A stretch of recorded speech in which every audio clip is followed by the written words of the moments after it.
नमस्कार, स्वागत छ यहाँहरू सम्पूर्णलाई। आजका हाम्रा प्रमुख अतिथिज्यू आइसक्नु भएको छ र हामी कार्यक्रमको शुभारम्भ गर्न गइरहेका छौँ।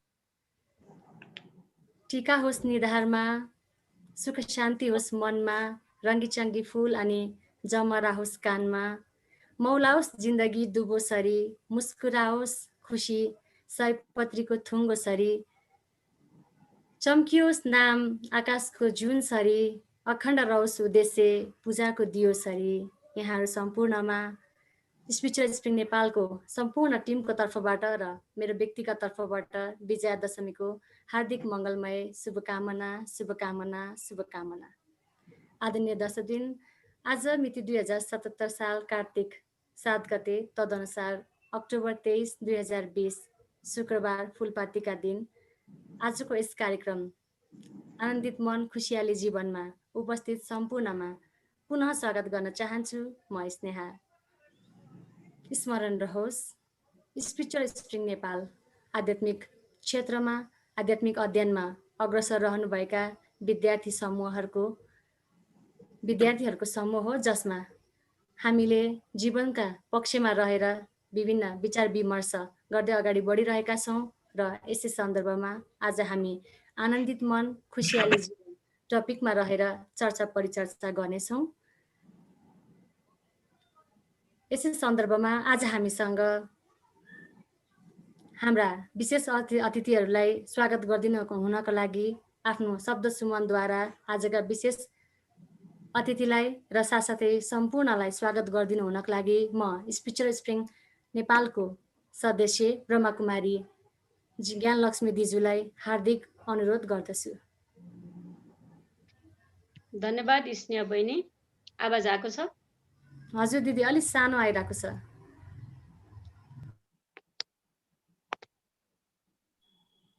धन्यवाद। हामी स्पिरिचुअल स्प्रिङ नेपालद्वारा आयोजित आनन्दित मन खुसियाली जीवन कार्यक्रममा हाम्रो ईश्वरीय निमन्त्रणलाई स्वीकार गरी यस कार्यक्रममा आउनुहुने र हामीलाई उमङ्ग उत्साह प्रदान गर्नुहुने सम्पूर्ण व्यक्तित्वहरूलाई, आदरणीय व्यक्तित्वहरूलाई हामी हृदयदेखि हार्दिक स्वागत अभिवादन व्यक्त गर्दछौँ। हामी यो आनन्दित मन खुसियाली जीवन विषयक अनलाइन कार्यक्रममा हामीले अतिथिहरूलाई निमन्त्रणा गरेका छौँ। मैले अतिथिज्यूहरूको नाम यहाँबाट भन्नेछु। हाम्रा आदरणीय अतिथिज्यूहरूले आफूले हात उठाएर आफ्नो आतिथ्यतालाई स्वीकार गर्नुहुनेछ, हाम्रो स्वागतलाई स्वीकार गर्नुहुनेछ। म क्रमशः नाम उच्चारण गर्नेछु। यहाँहरू सबै उपस्थित भइसक्नु भएको छ। हाम्रो आजको यस आनन्दित मन खुसियाली जीवन कार्यक्रममा प्रमुख अतिथिको रूपमा स्याङ्जा जिल्लाका समन्वय समिति सभापति एवं नेपाल कम्युनिस्ट पार्टीका केन्द्रीय सदस्य आदरणीय सीता कुमारी सुन्दास दिदीजी हुनुहुन्छ। उहाँलाई कार्यक्रममा हार्दिक स्वागत गर्न चाहन्छौँ। हाम्रो स्पिरिचुअल स्प्रिङ नेपालको तर्फबाट उहाँलाई कार्यक्रममा हार्दिक स्वागत गर्दछु। दिदी, हजुरको फेस अलि देखिएको छैन।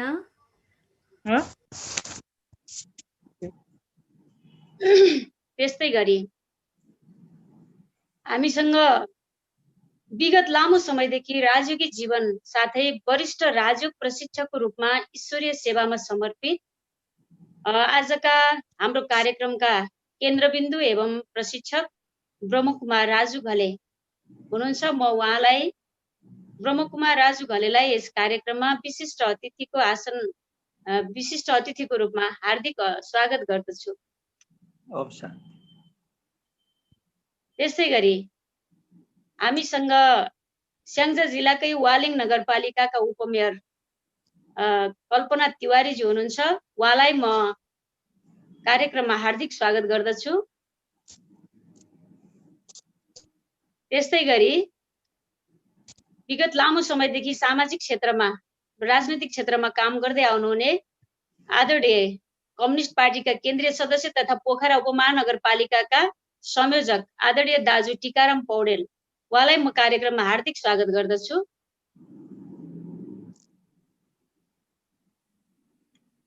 नमस्ते, म जनता समाजवादी पार्टी है, कम्युनिस्ट पार्टी होइन है त। ए सरी जनता समाजवादी पार्टीको केन्द्रीय सदस्य, पोखरा महानगरपालिकाको अध्यक्ष हो। नमस्ते सबैलाई, ओम शान्ति। त्यसै गरी हामीसँग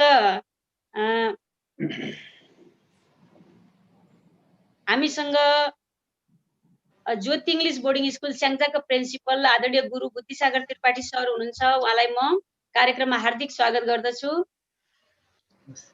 हेलो, म बुद्धिसागर त्रिपाठी सम्पूर्ण जुन छ हाम्रा जुन छ कार्यक्रममा सहभागीहरूलाई मेरो तर्फबाट हार्दिक नमस्कार र विजयादशमी काल हार्दिक मङ्गलमय शुभकामना सबैलाई। ओम शान्ति। Thank you sir. त्यसै गरी हामीसँग गण्डकी प्रदेश अन्तर्गत सामाजिक विकास मन्त्रालयमा सामाजिक विकास महाशाखा प्रमुख जमुना पौडेलज्यू हुनुहुन्छ। उहाँलाई म कार्यक्रममा हार्दिक स्वागत गर्दछु। साथै हामीसँग अर्घाखाँची जिल्लाबाट पाल्नुहुने सम्पूर्ण विशिष्ट व्यक्तित्वहरू जो विभिन्न सामाजिक क्षेत्रमा, राजनैतिक क्षेत्रमा, शैक्षिक क्षेत्रमा रहेर यो समाज र राष्ट्रको निमित्त विशेष योगदान पुर्याइरहनु भएको छ र उहाँहरू हाम्रो यो ईश्वरीय निमन्त्रणलाई स्वीकार गरेर कार्यक्रममा पाल्नु भएको छ। म उहाँहरू सबैलाई हृदयदेखि एकमुष्ट रूपमा हार्दिक स्वागत गर्दछु। त्यस्तै गरी आनन्दित वन खुसियाली जीवन कार्यक्रममा हामीलाई उमङ्ग उत्साह प्रदान गर्नको निमित्त यो हाम्रो निमन्त्रणालाई स्वीकार गरेर पाल्नुहुने सम्पूर्ण सहभागी हाम्रा आदरणीय व्यक्तित्वहरूलाई र आगामी दिनहरूमा पनि हामीलाई यो कार्यक्रम अझै अगाडि बढाउनको निमित्त प्रेरणा प्रदान गर्नुहुने सबैजनालाई फेरि म पुनः शब्द पुष्पद्वारा यहाँहरूलाई हार्दिक स्वागत अभिनन्दन गर्दै म यो स्वागत मन्तव्यबाट बिदा चाहन्छु। ओम शान्ति। धेरै धेरै धन्यवाद छ आदरणीय ज्ञानलक्ष्मी दिदीज्यूलाई। अब शुभकामनाको छोटो मन्तव्य राखिदिनु हुन आजका हाम्रा प्रमुख अतिथि सीता कुमारी सुन्दासज्यूलाई म हार्दिक अनुरोध गर्दछु। हजुर, ओम शान्ति। यहाँ सबैलाई नमस्कार।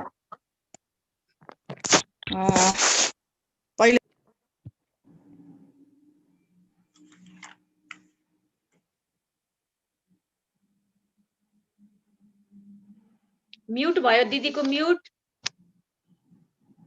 सीता दिदी म्युट छ हजुरको। नमस्कार, ओम शान्ति। यहाँ उपस्थित सम्पूर्ण विशिष्ट अतिथिज्यूहरू र सहभागी मित्रहरू र विशेष गरी अझै यो कार्यक्रमलाई एउटा प्रशिक्षकको रूपमा उपस्थित प्रशिक्षकज्यू, यहाँहरू सबैलाई हार्दिक मैले फेरि पनि पुनः नमस्कार, ओम शान्तिको अभिवादन यहाँहरूलाई टक्राउन चाहन्छु। र आउँदै गरेको 2077 सालको हाम्रा सांस्कृतिक पर्वहरू विजयादशमी, शुभ दीपावली, छठ, लोसार, नेपाल सम्वत, ईद लगायतका सबै नेपालीले मनाउने पर्वको उपलक्ष्यमा हार्दिक मङ्गलमय शुभकामना यहाँहरूलाई टक्राउन चाहन्छु। र अहिले कोभिड-19 को कारणले मानव जीवन असाध्यै आक्रान्त पारेको यो अवस्थामा हामीहरूले जो जहाँ छौँ, जुन ठाउँमा हामी छौँ त्यही ठाउँबाट हाम्रो पर्वहरूलाई मनाऊ, खुसीसँग बसौँ, खुसियाली साटौँ, हामी स्वस्थ रहौँ, परिवारलाई स्वस्थ राखौँ, समाजलाई स्वस्थ राखौँ, राष्ट्रलाई सहयोग गरौँ, राज्यलाई सहयोग गरौँ, आफू बाँचौँ बचाउँ भन्ने म यहाँहरूलाई फेरि पनि शुभकामना भन्न चाहन्छु। र आजको यो महत्त्वपूर्ण कार्यक्रम जुन युवाहरूलाई आनन्दित मन खुसियाली जीवन, यो विषय शीर्षक नै असाध्यै महत्त्वपूर्ण, असाध्यै ठुलो, असाध्यै राम्रो। मलाई यो विषय वस्तु जुन यहाँले चयन गर्नुभएको छ, यो विषय वस्तुसँगै मलाई यो असाध्यै मन छोयो। मलाई लक्ष्मीजीले जुन निमन्त्रणा गर्नुभयो विषय के छ भनेर मैले सोध्दै गर्दा उहाँले भन्नुभयो विषय आनन्दित मन। जब मानव जीवनको मन आनन्द हुन्छ त्यसपछि सारा खुसियाली त्यही प्राप्ति हुन्छ। आनन्दी मन बनाउनको लागि अनि खुसियाली जीवन बनाउनको लागि प्रत्येक व्यक्तिले सकारात्मक ढङ्गले आफूलाई सोच्नुपर्छ। हरेक हिसाबले अगाडि बढ्ने सन्दर्भमा के अरे हामीहरूको एकदम सकारात्मक भूमिका रहनु जरुरी छ। अब यो आध्यात्मिक क्षेत्रमा लाग्ने अहिले मैले हेर्दाखेरि हाम्रो सहभागी मित्रहरू पनि लगभग अहिले भर्खरै 72 जना हामी सहभागी छौँ।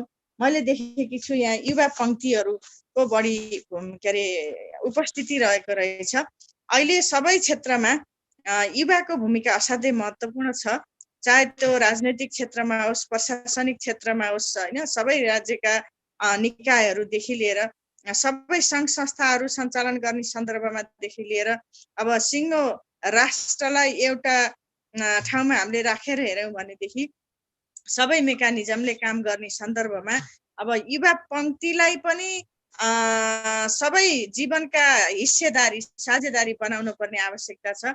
आजको यस कार्यक्रममा पनि युवा पङ्क्तिलाई अब आनन्दित जीवन र आनन्दित मनलाई आनन्द बनाउनको लागि र अनि खुसियाली जीवन बनाउनको लागि जुन ढङ्गले अगाडि यो कार्यक्रम सारिएको छ, यसले मलाई लाग्छ हाम्रा युवा पङ्क्तिलाई एउटा जीवनको गोरेटो सही ढङ्गले सही मार्गले प्राप्ति गर्नको लागि महत्त्वपूर्ण भूमिका निर्वाह गर्नेछ भन्ने मैले राख्न चाहन्छु। र मलाई लाग्छ यो आजको कार्यक्रममा विशेष गरिकन प्रशिक्षण कार्यक्रम भएको कारणले गर्दाखेरि हामीहरूले शुभकामना प्रदान गर्ने हो। यो कार्यक्रमको असाध्यै म शुभकामना भन्न चाहन्छु, सफलताको शुभकामना भन्न चाहन्छु।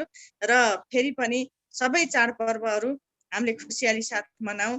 जुन कोरोना कोभिड-19ले जीवन आक्रान्त बनाएको छ, त्रसित मनस्थिति छ, यसलाई चाहिँ आफू सतर्क रहने अब एउटा सरकारले निर्देशन गरेको यो स्वास्थ्य मापदण्ड पालना गरेर सबैजनाले बाहिर निस्कन भिडभाडमा ननिस्कने, अत्यावश्यक पर्दा निस्कँदाखेरि मास्क प्रयोग गर्ने, सेनिटाइजर प्रयोग गर्ने, भिडभाडमा नजाने। मैले भने अब आफू बाँचौँ, समाज परिवारलाई बचाउँ, राष्ट्रलाई सहयोग गरौँ भनेर मैले भनेको छु।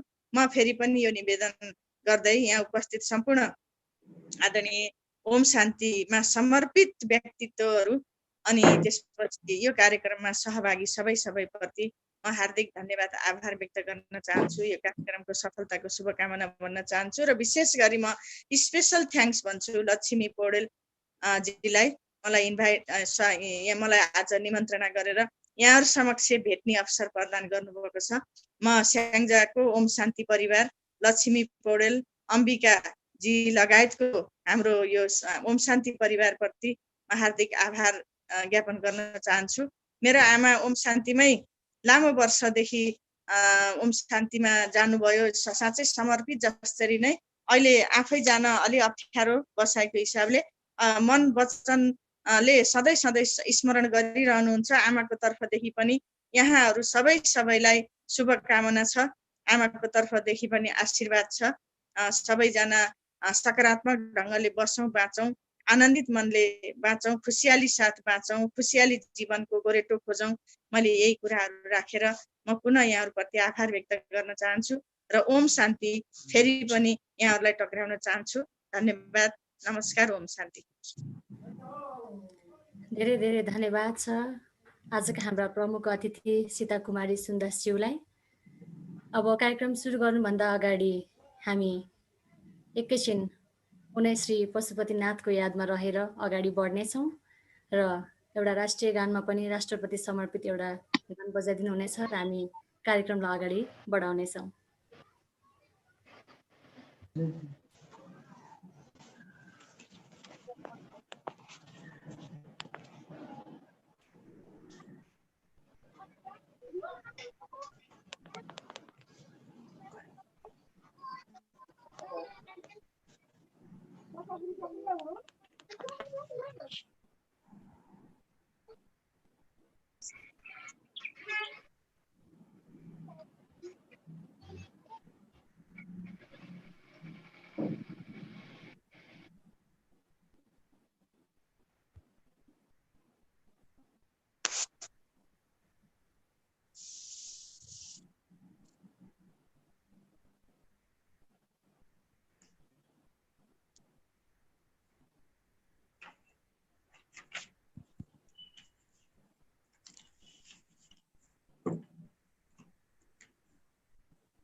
कृपया टेक्निकल टिमले एउटा सानो म्युजिक बजाइदिनु हुनेछ र हामी कार्यक्रममा अगाडि बढ्नेछौँ।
स्नेहा बहिनी सुरु गर्नुभयो हुन्छ।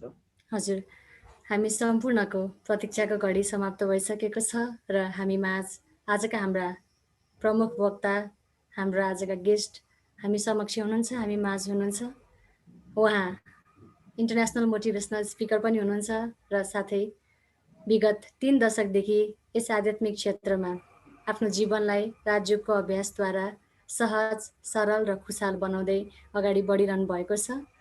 आज हामी उहाँद्वारा आनन्दित मन खुसियाली जीवनमा रहेर केही प्रेरणादायी बोलहरू सुनेछौँ र लाभान्वित हुने प्रयास गर्नेछौँ। यहाँहरू सम्पूर्णले आजको यस कार्यक्रमलाई सफल र व्यवस्थित बनाइदिनु हुन सहयोग गर्नुहुनेछ भन्ने कुरामा हामी विश्वस्त छौँ र आजको यस कार्यक्रमबाट हजुरहरूले सकारात्मक ऊर्जा लिन सक्नुहुनेछ र लाभान्वित हुनुहुनेछ भन्ने हामीले विश्वास गरेका छौँ। स्वागत गरौँ आजका हाम्रा गेस्ट ब्रह्मकुमार राजु घलेज्यूलाई। नमस्कार सर, हजुरलाई आजको यस कार्यक्रममा स्वागत छ।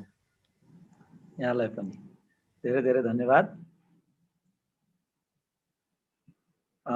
स्नेहा बहिनीलाई धेरै धेरै धन्यवाद छ र आज विशेष गरी मलाई पनि खुसी लागिरहेको छ। मलाई लागिरहेको थियो कि उपस्थित कम होला जस्तो लागिरहेको थियो, तर बिस्तारै बिस्तारै उपस्थिति पनि बढ्दैछ र खास गरी आजका कार्यक्रमका प्रमुख अतिथि जिल्ला समन्वय समिति स्याङ्जाका सभापति एवं नेपाल कम्युनिस्ट पार्टीका केन्द्रीय सदस्य सीता कुमारी सुन्दासज्यूलाई धेरै धेरै स्वागत गर्न चाहन्छु। त्यस्तै गरी हाम्रो जनता समाजवादी पार्टीका केन्द्रीय सदस्य तथा पोखरा महानगरपालिकाका अध्यक्ष टिकाराम पौडेलज्यू, हाम्रो प्रिन्सिपल सर बुद्धिसागर त्रिपाठीज्यू, जमुना पौडेलज्यू र हाम्रा स्याङ्जाकै बहिनी ब्रह्मकुमारी ज्ञानलक्ष्मी बहिनीज्यू लगायत विभिन्न जति पनि विशिष्ट व्यक्तित्वहरू हुनुहुन्छ, सबैलाई आजको यो कार्यक्रम आनन्दित मन र खुसियाली जीवन कार्यक्रममा हृदयदेखि नै स्वागत गर्न चाहन्छु। मैले एउटा सानो कुरा भन्न चाहे। मेरो आवाज हजुरहरूले क्लियरली सुनिरहनु भएको छ? यसो हात उठाइदिनुहोस् त, क्लियरली सुन्नु भएको छ भने मेरो आवाजलाई सुनिराखेको छ? ओके। वास्तवमा वर्तमान समय एउटा एकदमै दुःखद परिस्थिति छ। सायद अहिलेसम्मको दशैं मध्येमा हामीले यसपालि अत्यन्त नैराश्य अवस्थामा, दुःखद अवस्थामा मनाइरहनु परेको छ। कोरोना कोभिडको कारणले गर्दा आज सबैतिर एउटा एकातिर भयभीत अवस्था छ।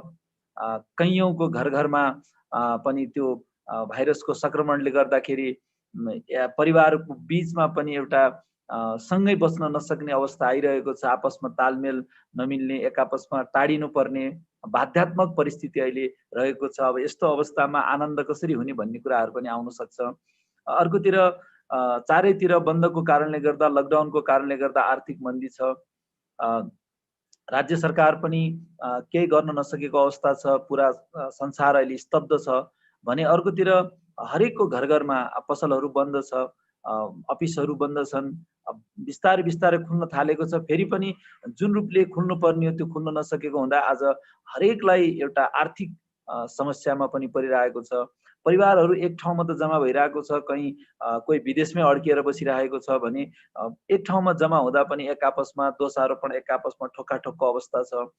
एकले अर्कोको कमी कमजोरीलाई हेर्ने, एकले अर्कोलाई गाली गर्ने र कुनै आफन्त घर घरको बीचमा यदि कसैलाई कोभिड भइहाल्यो, पोजिटिभ केस आयो भने त्यतिखेर चाहिँ अब त्यतिखेर चाहिँ अलिकति मान्छेले चाहिँ त्यहाँ त कोरोना आएको छ, त्यहाँ जानुहुन्न भनेर एउटा डिस्टेन्स एकदम टाढा बसिदिने, जसले गर्दा फेरि एउटा आफन्तको बीचमा पनि एउटा मनमुटावको अवस्था छ। अब यस्तो अवस्थामा आनन्द कसरी लिने त? यो बडा गहिरो विषय रहेको छ। विषय पनि राम्रो छान्नु त भएको छ, तर समय अनुकूल अनुसार चाहिँ यो हुन के सम्भव छ भन्ने कुराहरू आउन सक्छ। एकातिर घर परिवार चलाउन गाह्रो छ, कहीँलाई कोठाबाल तिर्न पनि गाह्रो भइरहेको छ, जो बालमा बस्नुहुन्छ।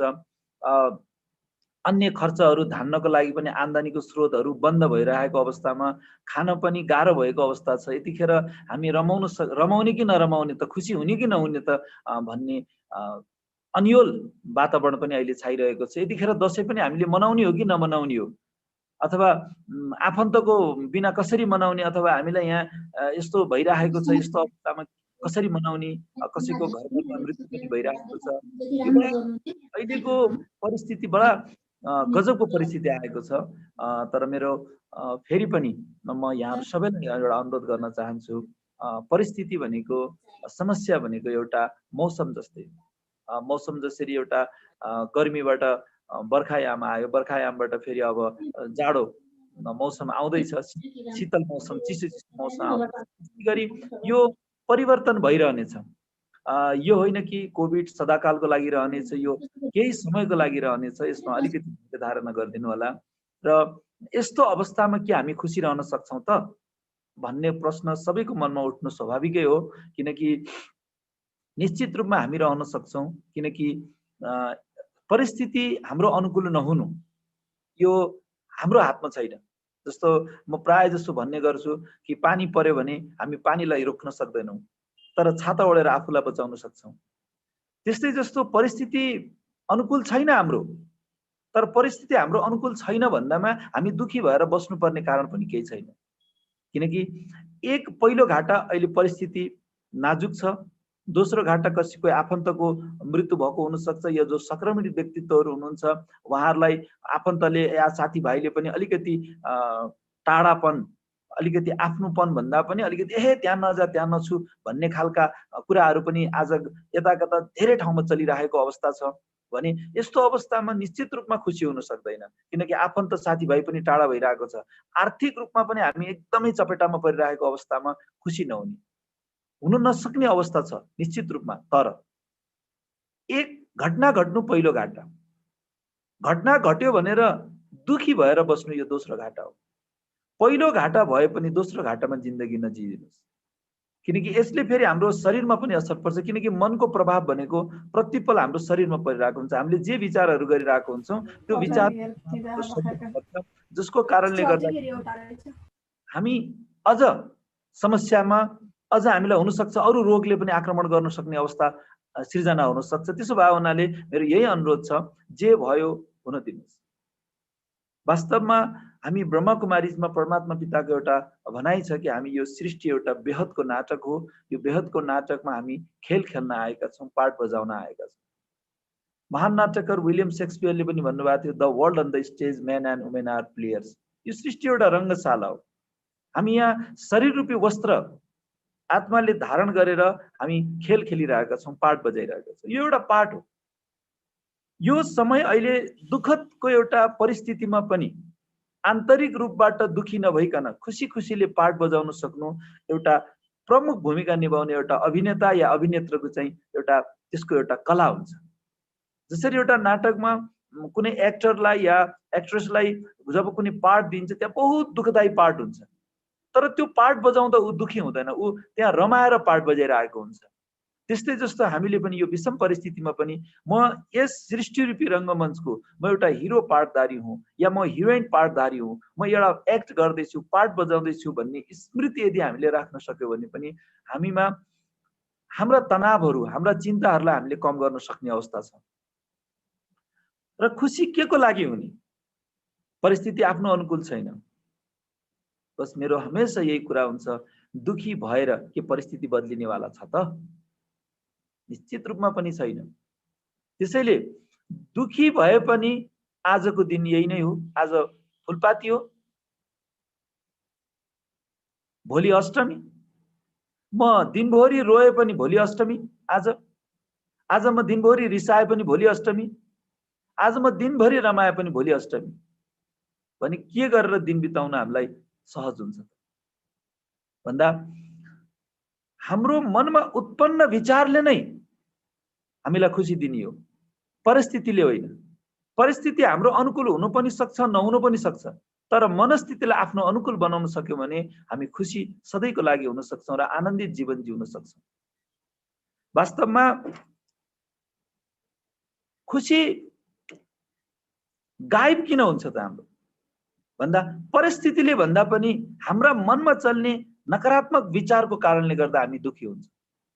वास्तवमा जब हाम्रो मनमा कुनै पनि प्रकारका नकारात्मक विचारहरू जब आउन सुरु हुन्छ, मनमा उत्पन्न विचार, नकारात्मक विचार, व्यर्थको विचार र अशुभ विचारले नै हामीलाई दुखी बनाउँछ। खै के होला, के गरेर जिन्दगी काट्ने होला, के होला, कसो होला, अब के होला भन्ने सोच आयो, दुःख आफै आयो। दुःख कसैले कसैलाई दिनु पर्दैन, यो हाम्रो मनले नै सृजना गर्दिन्छ। हाम्रो मनमा उत्पन्न नकारात्मक विचारहरू नै हाम्रो दुःखको प्रमुख कारण बनिदिन्छ। यत्रो ऋण छ कहिले तिर्ने होला, केटाकेटीले भनेकै मान्दैन, बुवा आमाले कुरै बुझ्नुहुन्न।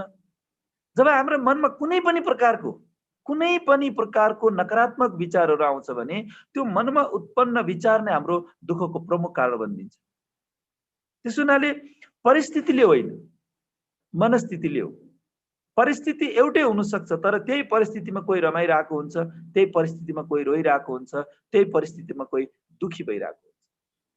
त्यसैले वर्तमान समयमा जस्तोसुकै परिस्थिति भए पनि मनको स्थिति यदि मेरो राम्रो छ भने हामी खुसी हुन सक्छौँ, मुस्कुराउन सक्छौँ, हामी आनन्दित जीवन जिउन सक्छौँ। म यो अर्थमा पनि दुखी नहुनुस् भन्छु, किनकि दुखी भएर कसैको काम बन्नेवाला छैन। कसैको ऋण लागेको छ, रातभरि रुनुस्, रात दिन रुनुस्, के ब्याङ्कको म्यानेजरले फोन गरेर यो भन्नेवाला छैन कि तपाईँ धेरै चिन्तित हुनु भएको रहेछ, तपाईँको हामीले ब्याज होइन साउ पनि मिना गरिदिएको छ, के यस्तो दिन कहिले आउला? आउँदैन। घर परिवारमा कसैको मृत्यु भएको छ, हामी रोयौँ, रात दिन रोयौँ, महिनौं महिनासम्म रोयौँ, के त्यो व्यक्ति फर्केर आउनेवाला छ? छैन। त्यसो भएको हुनाले जे छैन, नभएको चिजलाई सम्झी सम्झी दुखी हुनुभन्दा जे छ भएको रमाउनु, भएको चिजमा रमाउन सक्नु नै सबैभन्दा ठुलो कला हो। यो कलालाई कहिले नबिर्सिनुस्। म प्राय जसो भन्ने गर्छु, संसारमा करोडौं मान्छेहरू मृत्युका रोगी छन्, क्यान्सर भएका छन्, फेरि पनि उनीहरू हाँसिरहेका छन्, मुस्कुराइरहेका छन्। लाखौं लाखको हात छैन, लाखौं लाखको खुट्टा छैन, लाखौं लाखको आँखा छैन, फेरि धन्य छ प्रभु कि हामीले आँखाले यो संसारलाई देख्न पाइरहेको छ, यो कानले सुन्न पाइरहेको छ, हातद्वारा कर्म गर्न सकेका छौँ, खुट्टा हामीसँग छ। रमाउन सक्छ भने हामी पनि रमाउन सक्छौँ। हामी आफूसँग जे छ भएको चिजमा हामी त्यति सन्तुष्ट हुँदैनौँ, नभएको चिजमा हामी सम्झी सम्झी दुखी हुने गर्छौँ, जसको कारणले गर्दा पनि हाम्रो जीवनमा दुःख बढ्छ। हुनाले म सबैलाई यही अनुरोध गर्न चाहन्छु, जे छैन नभएको चिजलाई सम्झी सम्झी दुखी हुनुभन्दा जे छ भएको चिजमै रमाउन जानुपर्छ। अर्काको भाव स्वभावमा पनि हजुरहरू त्यति कैयौँ पटक हामी दुखी यो पनि अर्थमा हुन्छौँ कि मेरो कुरै बुझ्दैन कसैले, मेरो कुरा सुन्दैन, मेरो भावनालाई बुझ्ने कोसिस नै गरेन। हामी अरूको कारणले गर्दा पनि दुखी भइरहेको हुन्छ। विचार मेरो हो, मन मेरो हो, मेरो मनमा कुन विचार ल्याउने भन्ने कुरा यो मेरो हातमा छ। कसैले भावना नबुझेर भन्दा पनि नबुझ्दैमा म दुखी हुनुपर्छ भन्ने छैन, तर त्यो बुझेन भन्ने विचारलाई मैले बार बार ल्याएर जुन म नकारात्मक सोच्छु नि, हो त्यो विचारले मलाई दुखी बनाउँछ। त्यसो भएको हुनाले मेरो मनमा उत्पन्न जो फिलिङ्स हो त्यो फिलिङ्सलाई हमेसा राम्रो बनाउनुहोस्। यदि मेरो मनमा उत्पन्न मेरो विचार, मेरो भावना, मेरो जो फिलिङ्स हो त्यो नै मेरो आफ्नो अनुकूल छैन भने फेरि अरू मेरो अनुकूल बन्न सक्ला त? निश्चित रूपमा पनि सक्दैन। म आफैले मेरो लागि राम्रो सोच्न सक्दिनँ भने अरूले मेरो लागि राम्रो सोचोस् भनेर मैले किन आश गर्ने? त्यसैले कम से कम आफ्नो लागि राम्रो सोचिदिनुहोस्। हो, परिस्थिति अनुकूल छैन यसको मतलब यो होइन कि हर बार अशुभ सोच्नुपर्छ। आजकल धेरैवटा ठाउँमा धेरै ट्रेनरहरूले ट्रेनिङ दिन्छन्, भन्ने गर्छन् कि पोजिटिभ थिङ्किङका कुराहरू गर्छन्, राम्रो सोच्नुपर्छ, सकारात्मक हुनुपर्छ। निश्चित रूपमा पनि शब्दमा भन्नु र व्यवहारमा उतार्न गाह्रो छ। म प्राय जसो भन्ने गर्छु, हो सकारात्मकताको साथसाथै अर्को एउटा शब्द यदि यहाँले जोड्नुभयो भने हामी सदाकालको लागि खुसी हुन सक्छौँ, त्यो हो शुभ। शुभ सङ्कल्प। नम्बर 1 आफ्नो लागि राम्रो सोचिदिनुहोस्। यदि म आफै मेरो लागि राम्रो सोच्दिनँ भने फेरि अरू कसले मेरो लागि राम्रो सोचेर बस्छ? म आफै मेरो परिवारको लागि नराम्रो सोचेर बस्छु भनेको मान्दैन, टेर्दैन, कुरै बुझ्दैन, यो कहिले सुध्रिने हो, कहिले होला, के होला। जब मेरो मनमै मेरो आफ्नै परिवारप्रति नकारात्मक विचार र भावनाहरू उत्पन्न हुन्छन् भने फेरि अरू कसले मेरो लागि राम्रो सोचेर बस्दिन्छ? त्यसैले मेरो अनुरोध छ, सबभन्दा पहिला आफ्नो लागि राम्रो सोच्नुहोस्, शुभ सोच्नुहोस्। भला परिस्थिति मेरो अनुकूल होस् या नहोस्, मनस्थिति त मेरो अनुकूल छ नि। राम्रो सोच्ने, मैले म प्रति राम्रो सोच्ने भन्ने विचार त मसँग छ नि, त्यसको अधिकार त मसँग छ। त्यसैले म मेरो लागि राम्रो सोच्न सक्छु। त्यसैले हमेसा शुभ सङ्कल्प गरिदिनुहोस्। जस्तो हामी दसैँ आयो, अहिले दसैँ हामी शुभकामना दिन्छौँ। अब दीपावली आयो, जस्तो हाम्रो अघि सीता कुमारी सुन्दास म्यामले पनि अघि सबै यहाँसम्म कि छठको सम्म पनि नै दसैँको, तिहारको, छठ पर्वको, नयाँ वर्षको धेरै शुभकामना दिएर जानुभयो। वास्तवमा हर चिजमा हामी शुभ सोच्छौँ, शुभकामना। तर आजकल त्यो शुभकामनालाई हामी सेम टु युमै टुङ्गाइदिन्छौँ। कैयौँले त दिएको शुभकामनालाई रिप्लाई पनि गर्दैन। घर घरमा पहिला गयो भने शुभ त्यहाँ लेखिएको हुन्छ, के अरे पहिला लेखिएको हुन्थ्यो गेस्ट आर गड भनेर लेखिएको हुन्थ्यो, अतिथि देव भव भनेर लेखिएको हुन्थ्यो। अब आजकल त कुकुरदेखि सावधान, बिवेयर अफ डग भनेर लेखिएको हुन्छ। मैले एउटा जोक्स गरेको सुनिराखेको थिएँ, पहिला त यसो आफन्तका जाँदा पनि अतिथि देव भव भन्दा त म त देउता नै हो कि जस्तो लाग्ने फिलिङ्स आउँथ्यो अरे।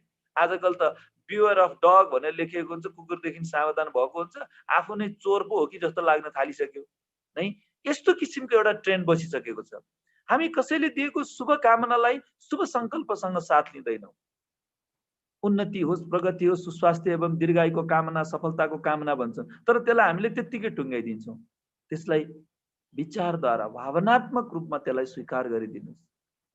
तब हामी जति राम्रो सोच्छौँ नि त्यति राम्रो हुन्छ। भनिन्छ as you think so you become. तपाईँ जस्तो सोच्नुहुन्छ त्यस्तै बन्नुहुन्छ। जब हाम्रो आफ्नै सोच नराम्रो छ भने अनि भविष्य कस्तो हुन्छ? नराम्रै हुन्छ। त्यसैले जति हामी राम्रो सोच्ने विचार गर्छौँ, जति हाम्रा विचारहरू, हाम्रा भावनाहरू राम्रो हुन्छ, हाम्रो कर्म आफै राम्रो हुँदै जान्छ, हाम्रा बोली र व्यवहारहरू हाम्रो राम्रो हुँदै जान्छ। अनि खुसी खोज्नको लागि हामी कहीँ जानु पर्दैन, खुसी घर परिवारमै छ। जब हामी एकले अर्कोलाई प्रेम गर्छौँ, एकले अर्कोको भावनालाई कदर गर्छौँ, एकले अर्कोलाई रेस्पेक्ट गर्छौँ, एकले अर्कोलाई प्रेम गर्छौँ, त्यही खुसी प्रशस्तै छ। जब हामी एकले अर्कोलाई दोषारोपण गर्छौँ, हामी याद गर्नु त, जब हामी कसैको कुरा काटिरहेका हुन्छौँ नि, त्यो कुरा काटिरहने बेलामा त्यतिखेर हाम्रो मन खुसी हुन्छ कि दुःखी हुन्छ? हामी सानो सानो कुरामा रिसाइरहेको हुन्छौँ। कैयौँ व्यक्तिहरू हुन्छ यति सानो सानो कुरामा यति चिडचिडापन गरिरहेको हुन्छ, एकदम रिसाएको रिसाइ, सानोछिनमा रिसाउने, सानो सानो कुरामा रिसाउने। याद गर्नु, जब हामी रिसाउँछौँ नि त्यतिखेर हाम्रो खुसी गायब हुन्छ। अघि भर्खरसम्म ठिक थियो, खुसी थियो, सबैजना हाँसिराखे थियो, रमाइलो गरेको थियो, सानो के कुरामा चित्त बुझेन, ब्याङ्ग रिसायो, खुद पनि दुखी भयो, सामनेवालालाई पनि दुखी बनायो। सानो सानो कुरामा झर्किने, सानो सानो कुरामा नमान्ने, सानो सानो कुरामा रिसाउने यो स्वभावले पनि हाम्रो खुसी बार बार गायब भयो। त्यसैले मेरो अनुरोध छ कि हरेकको भावनालाई बुझिदिनुहोस्। मैले भनेको जस्तो मात्रै हुनुपर्छ, मैले जे सोचे त्यो, मैले बोलेको मात्रै ठिक, मैले गरेको मात्रै ठिक होइन। परिवारलाई आफूभन्दा ठुलोलाई रेस्पेक्ट गरिदिनुहोस्, सानोलाई माया गरिदिनुहोस्। कसैले भनेको मान्दैन, टेर्दैन। हो, कोही कोही परिवारमा यस्तो छ, यति अटेरी छ, कुरै बुझ्दैन, बुझ्नै खोज्दैन। कसैको सासु ससुराले कुरा बुझ्दैन त कसैको बुहारीले कुरा बुझ्दैन, कसैको छोराछोरीले कुरा बुझ्दैन त कसैको बुवा आमाले बुझ्दैन। हो, यदि त्यस्तो परिस्थिति घरमा छ भने मनमा एउटा शुभ सङ्कल्प राख्नुहोस्। जति हामी हाम्रो परिवारको लागि राम्रो विचार गर्छौँ, शुभ विचार गर्छौँ, त्यो शुभ विचारको शुभ भाइब्रेसन फैलिन्छ। जब हामी नकारात्मक विचार गर्छौँ, त्यो नकारात्मक भाइब्रेसन फैलिन्छ। त्यसले के दिन्छ भन्दा नकारात्मक भाइब्रेसन, नकारात्मक विचार, नकारात्मक चिजले हामीलाई पीडा दिन्छ। मनमा नराम्रा मात्रै विचारहरू आइरह्यो भने राति सुत्न पनि दिँदैन, भित्रभित्र छटपटिरहेको हुन्छ, औडा हुन्छ, आत्तिन्छ, कहाँ जाम, कता जाम, के गरौँ, कसो गरौँ भइदिन्छ। त्यो के हो त भन्दा निरन्तर नकारात्मकतामाथि नकारात्मक विचार आउनु, अशुभ विचार आउनु, शुभ विचार गर्नै नसक्नु। त्यसैले एउटा अभ्यास गरौँ। जसरी एउटा खेलाडीले खेल खेल्नको लागि अभ्यास गर्छ, उसले ओलम्पिक जित्छ। एउटा विद्यार्थीले, सानो बच्चा बिस्तारै बिस्तारै मेहनत गर्दा गर्दै भोलि गएर भविष्यमा डक्टर, इन्जिनियर, पाइलट अनेक चिज बन्छ। त्यस्तै जस्तो यो राम्रो सोच्ने पनि अभ्यास गर्नु पर्दो रहेछ। राम्रो होस् अनि राम्रो सोचौँला भन्यो भने राम्रो नहोला रे, कि म जिन्दगीभर नराम्रो सोचेर दुखी भएर बस्ने हो त। त्यसैले यदि हामीले राम्रो सोच्नुपर्छ, राम्रो विचार र शुभ विचार गर्नुपर्छ भन्ने मनमा अठोट लियो भने एक दिन हरेक चिज राम्रो हुन्छ। यहाँलाई एउटा स्लोगन छ, जब म ब्रह्मकुमारीजमा आएको थिएँ, ब्रह्मकुमारीजमा एउटा यस्तो परमात्मा महावाक्य थियो, यदि राम्रो राम्रो हुन्छ मात्रै भनेर तिमीले सधैँ सङ्कल्प गर्छौ भने तिम्रो राम्रै हुनेछ भनेर भगवान् वाचा थियो। त्यो शब्दलाई मैले मेरो जीवनमा प्रयोग गरेँ। मेरो आमा बिरामी हुनुहुन्थ्यो, मलाई धेरै समस्याहरू थियो, धेरै गाह्रो थियो, आर्थिक भार थियो, घर परिवारमा सानो सानो कुरामा केही न केही भनाभन परिरहेको हुन्थ्यो। अनि यतिखेर मैले त्यो शब्दलाई के गरेँ भने मैले त्यसलाई वरदानको रूपमा लिएँ। मैले राम्रो मात्रै सोच्छु, नराम्रो सोचेर पनि मेरो दिन त्यति नै हो, त्यति नै मिनट, त्यति नै घन्टा, त्यति नै सेकेन्ड हो भने राम्रो सोचे पनि त्यति नै हो। अनि मैले यो राम्रो सोच्नेको अभ्यास गरेँ। मलाई पनि थुप्रै समस्या थियो, घर परिवारमा आर्थिक अभावको कारणले मात्रै नभएर ऋण पनि लागिरहेको थियो। एकातिर आमा बिरामी हुनुहुन्थ्यो, अर्कोतिर ऋण लागिरहेको थियो, अर्कोतिर घर परिवारमा कलह क्लेशको वातावरण परिरहन्थ्यो, अर्कोतिर पैसा माग्ने मालाहरू मान्छे त्यति हुन्थ्यो, लिनुपर्ने ठाउँमा पैसा नदिने, दिनुपर्ने ठाउँमा तिर्न नसक्ने अवस्था थियो। त्यतिखेर बहुत गाह्रो हुन्थ्यो।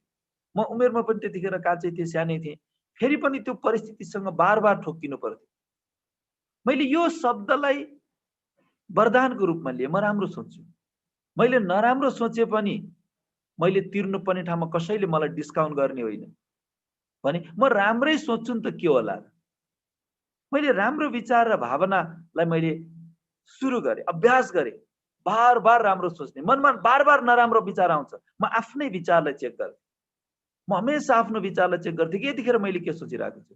म आफैले आफ्नो कहिलेकाहीँ कान पनि निमर्थ्यो, त नराम्रो सोचेर किन बस्छस्, राम्रो सोच्न किन सक्दैनस्। तैँले आफैले आफ्नो लागि राम्रो सोच्न सक्दैनस् भने तैँले तेरो लागि राम्रो के हुन्छ। मेरो मनमा यस्तो विचारहरू आउँथ्यो। त राम्रो सोच्न, राम्रो सोच्न सुरु त गर। तब मैले राम्रो सोच्ने अभ्यास बार बार एटेन्सन दिएर मैले जब यो अभ्यास गरेँ, र रियलमा भन्नुपर्दा मेरो धेरै रोकिएका कामहरू बन्न थाले, असम्भव देखिएका ठाउँहरूमा मार्ग देखिन थाल्यो। म जीवनमा अगाडि बढ्दै गएँ र धेरैवटा समस्यालाई पार गर्दै गएँ। परिस्थिति आउँछ, मौसम जस्तै हो, मैले अघि नै भने, कहिले जाडो त कहिले गर्मी, कहिले पानी पर्छ त कहिले हावाहुरी आउँछ। जीवनमा परिस्थिति त्यही रूपमा आइरहन्छ। तर मनस्थिति राम्रो छ भने हाम्रो मनस्थितिले परिस्थितिमाथि पनि सहज रूपमा विजय प्राप्त गर्न सक्ने रहेछ। त्यसो भएनाले मेरो यही अनुरोध छ, राम्रो सोचिदिनुहोस्। म धेरै भन्दिनँ, अरूको लागि नसोच्नुहोस्, कमसे कम आफ्नो लागि राम्रो सोच्नुहोस्। कहिलेकाहीँ यस्तो हुन्छ, फलानाले मेरो लागि राम्रो सोच्दै सोच्दैन, उसले त्यसलाई मैले के गरिनँ, त्यसलाई मैले यत्रो हेल्प गरेँ, त्यसलाई मैले यस्तो गरेँ, त्यसलाई मैले यति सहयोग गरेँ, तर त्यसले आज मेरो कुरा काटेर हिँड्छ, त्यसले मलाई नराम्रो गर्छ, म त्यस्तो मान्छेलाई राम्रो सोच्न सक्छु? यस्तो पनि कुराहरू आउँछ। हो, न कसैले मेरो लागि मैले गरेँ तर उसले मलाई गरेन, मेरो आशा अनुसार उसले मलाई पर्दा मलाई गरेन। हुनसक्छ उसँग छैन होला, हुनसक्छ उसलाई अरू कुनै बाध्यात्मक कुराहरू होला, के उसले मलाई हेल्प गरेन, मलाई मद्दत गरेन भनेर के म सधैँ दुखी भइरहने त? नगर्नेवालाले गरेन अनि के म चाहिँ के त्यत्तिकै दुखी भइरहने? त्यसैले अरूले के गरेछ यो भन्दा पनि महत्त्वपूर्ण रहेछ कि म के सोचिरहेको छु। यतिखेर मेरो मनमा कस्तो विचारहरू आइरहेको छ? दुखी अरूले गरेर होइन, मेरो मनमा नराम्रो विचारले हुन्छ। कसैले प्याच्च एक शब्द भनिदिन्छ, शब्द भन्नेले त एक शब्द भनिदियो, तर त्यो शब्दलाई पक्रेर हामी बसिदिन्छ, जसको कारणले गर्दा हामी दुखी हुन्छ। कहिलेकाहीँ यस्तो पनि भनेको पाइन्छ, फलानाले कस्तरी भनेको छ, मेरो मुटुमा गडेर बसेको छ, मैले बिर्सिया छु र भन्छ। शब्द 2 मिनटको थियो होला, 4 मिनटको थियो होला, तर त्यो वचनलाई जिन्दगीभर कसले सँगालेर राख्यो भन्दा मैले। कसैको नराम्रो विचार, कसैको नराम्रो भावना, फोहोर अर्काले दिएको नराम्रो चिजलाई जब मैले आफ्नो मन मस्तिष्कमा, आफ्नो बुद्धिमा बोकेर हिँड्छु नि, त्यही विचारले मलाई बोझिलो बनाउँछ, हाँस्न सक्दिन, मलाई दुखी बनाउँछ, मेरो खुसीलाई गायब गरिदिन्छ। त्यसो भएको हुनाले अरूले के गरेछ भन्नुभन्दा पनि मैले के गरिरहेछु। म हमेसा एक्जाम्पल दिन्छु, फुललाई कसैले पनि सुगन्धित चिज हाल्दैन। त्यसलाई बनाउने गोबर, हिजो अस्तिको सडेको टमाटर, तरकारी कुहिएछ भने त्यही, दाल बिग्रियो अथवा कुनै कुरा घरमा बिग्रियो भने फुलको जरामा हाल्छ। तर त्यो नकारात्मक नराम्रो दुर्गन्धबाट पनि फुलले के गर्छ? सुगन्ध निकाल्छ। कसले मेरो जीवनमा के दियो, यो लिस्ट यदि मैले निहाल्नु थाल्यो भने म जिन्दगी भर खुसी हुन सक्छु।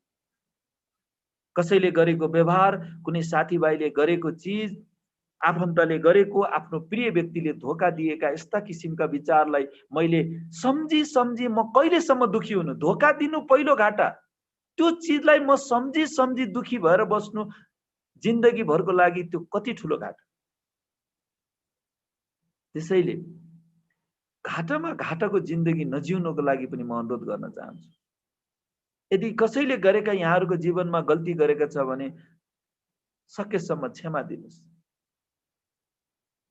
क्षमा दिनुस्।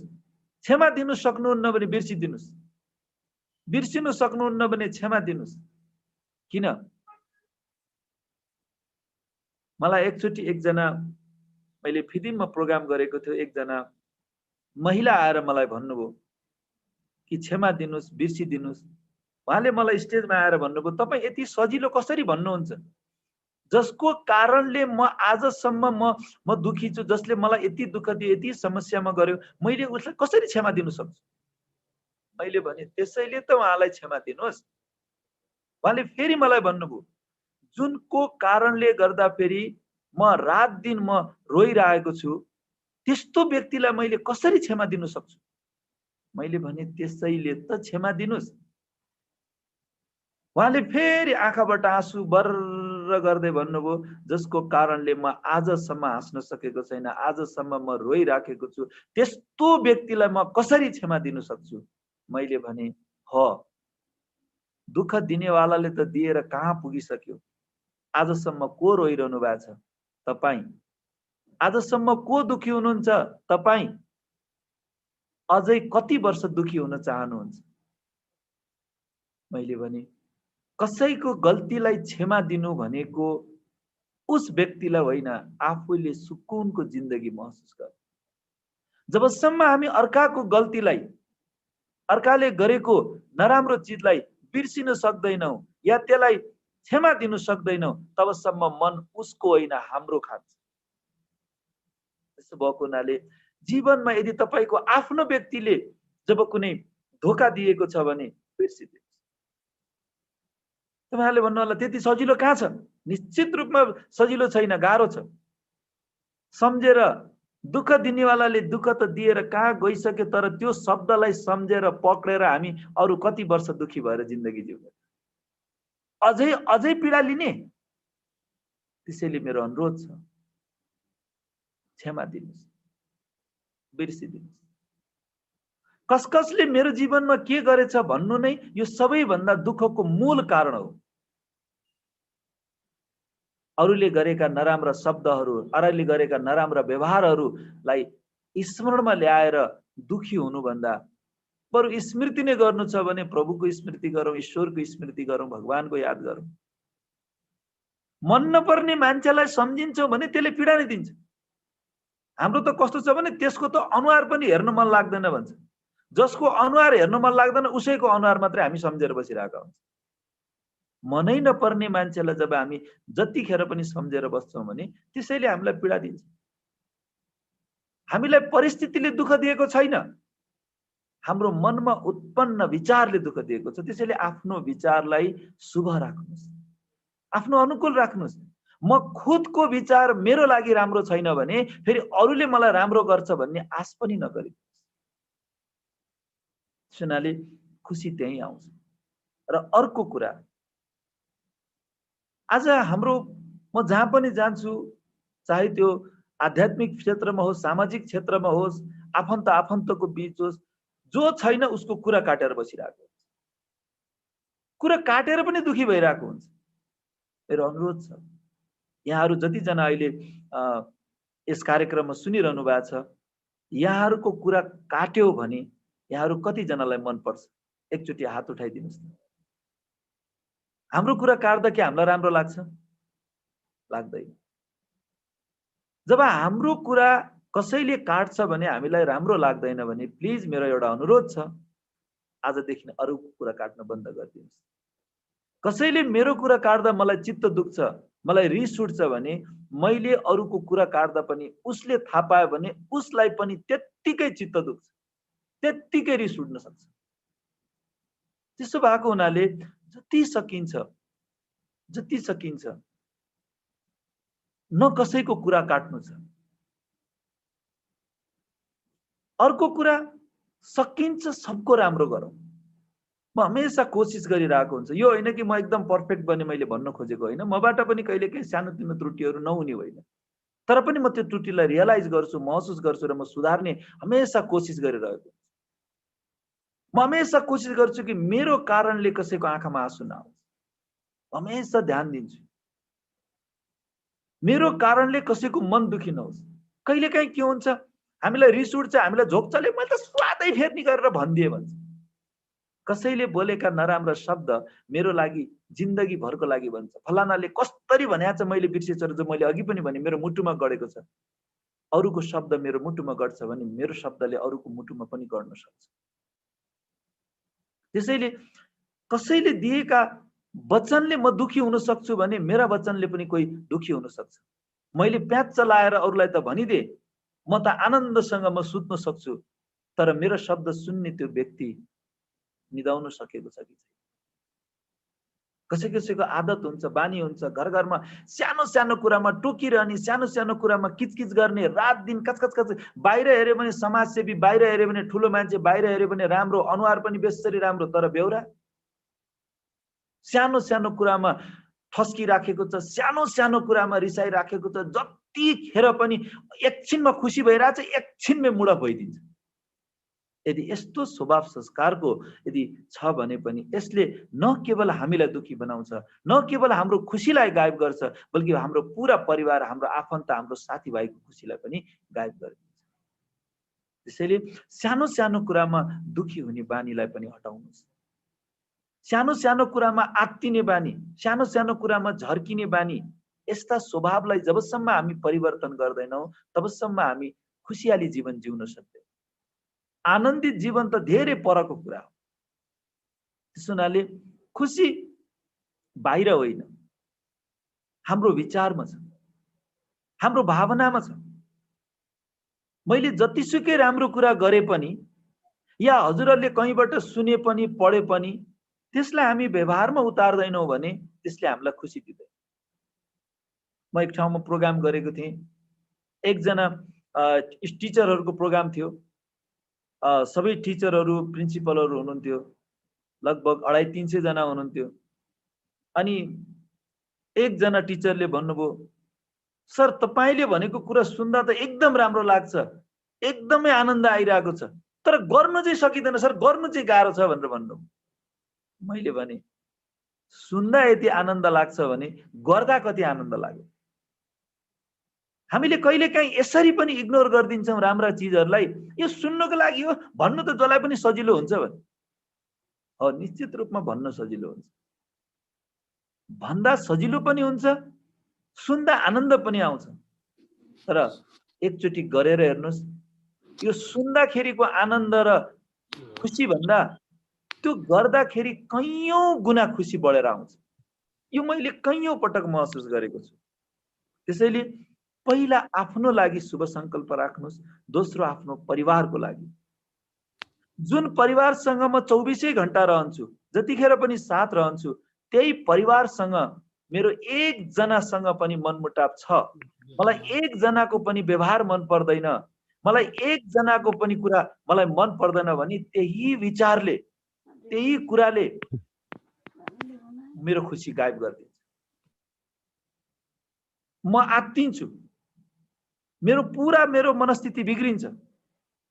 त्यसैले मेरो अनुरोध छ, आफ्नो विचारलाई राम्रो बनाइदिनुहोस्।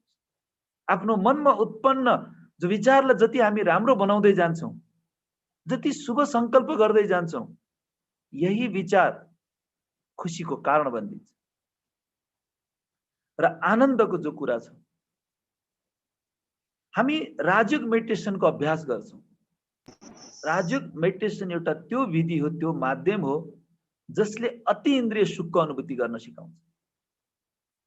त्यो मनलाई आनन्द होइन, अति आनन्दको अनुभूति गर्न सिकाउँछ, परमानन्द भनिन्छ।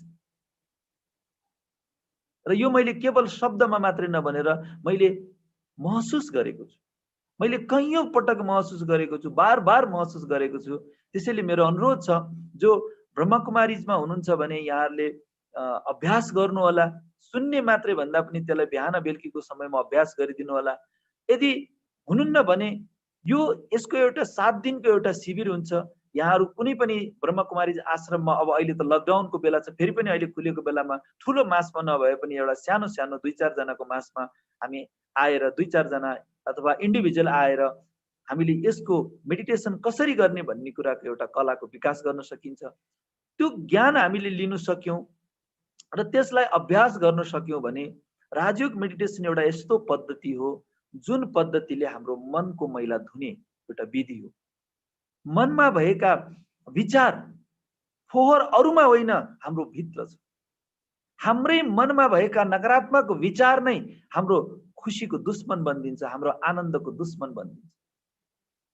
त्यसैले जति हामी मनलाई शुद्धिकरण गर्दै जान्छौँ, मनलाई सफा राख्दै जान्छौँ, मन आफै खुसी हुँदै जान्छ। शान्ति कहीँ छैन, शान्ति पार्कमा होइन, शान्ति मन्दिर मस्जिद चर्च गुम्बामा होइन, शान्ति भित्र छ। तर हामी नराम्रोलाई महसुस गर्छौं, जसको कारणले गर्दा हामी भित्रको शान्ति गायब हुन्छ। हामी भित्रको शान्तिलाई हामीले महसुस गर्ने कोसिस नै गर्दैनौँ। हामी यति बेफुर्सद छौँ, हामीलाई फुर्सदै छैन अन्तर मनको जगतमा गएर आफ्नो आन्तरिक खुसीलाई खोज्ने, आन्तरिक शान्तिलाई महसुस गर्ने हामीलाई फुर्सदै छैन। हामी यति व्यस्त छौँ, गरेको पनि केही होइन, उपलब्धि पनि केही छैन, तै पनि हामी बिजी छौँ। कहाँ बिजी थाहा छैन, तर बिजी छौँ हामी। व्यर्थको विचार, नचाहिँदो विचार, आक्रोशित विचार, एक अर्काको दोषारोपण गर्ने विचार, अरूको कमी कमजोरीलाई केलाउने विचार, अरूको लागि नराम्रो सोच्ने अशुभ विचारहरू, ईर्ष्याका द्वेष भावनाका विचारहरू छन्, जसको कारणले गर्दा आफू भित्रै थुप्रिएका यस्ता मनस्थितिले नै हाम्रो खुसीलाई सदाकालको लागि गायब गरिरहेको छ। हाम्रो आनन्दित मनबाट दुखी पीडाको जीवन हामी जिइरहेका छौँ। त्यसो हुनाले गर्नु केही पर्दैन। आनन्द लिनको लागि कुनै पार्कमा होइन, विचारको शुद्धिकरण गर्नुहोस्। आनन्दित जीवन जिउनको लागि मन्दिर मस्जिद चर्च गुम्बामा जानु नराम्रो होइन, जानुस्। तर त्यहाँ जानु भएर राम्रो विचार चाहिँ गर्नु भएन भने फेरि त्यसले दुःखै नै दिन्छ। त्यसैले राम्रो विचार, शुभ विचार, जबसम्म विचार शुभ हुँदैन, जबसम्म विचार राम्रो हुँदैन, जबसम्म मनको मैला हामी आफै धुँदैनौँ, तबसम्म हामी आनन्दित जीवन जिउन सक्दैनौँ।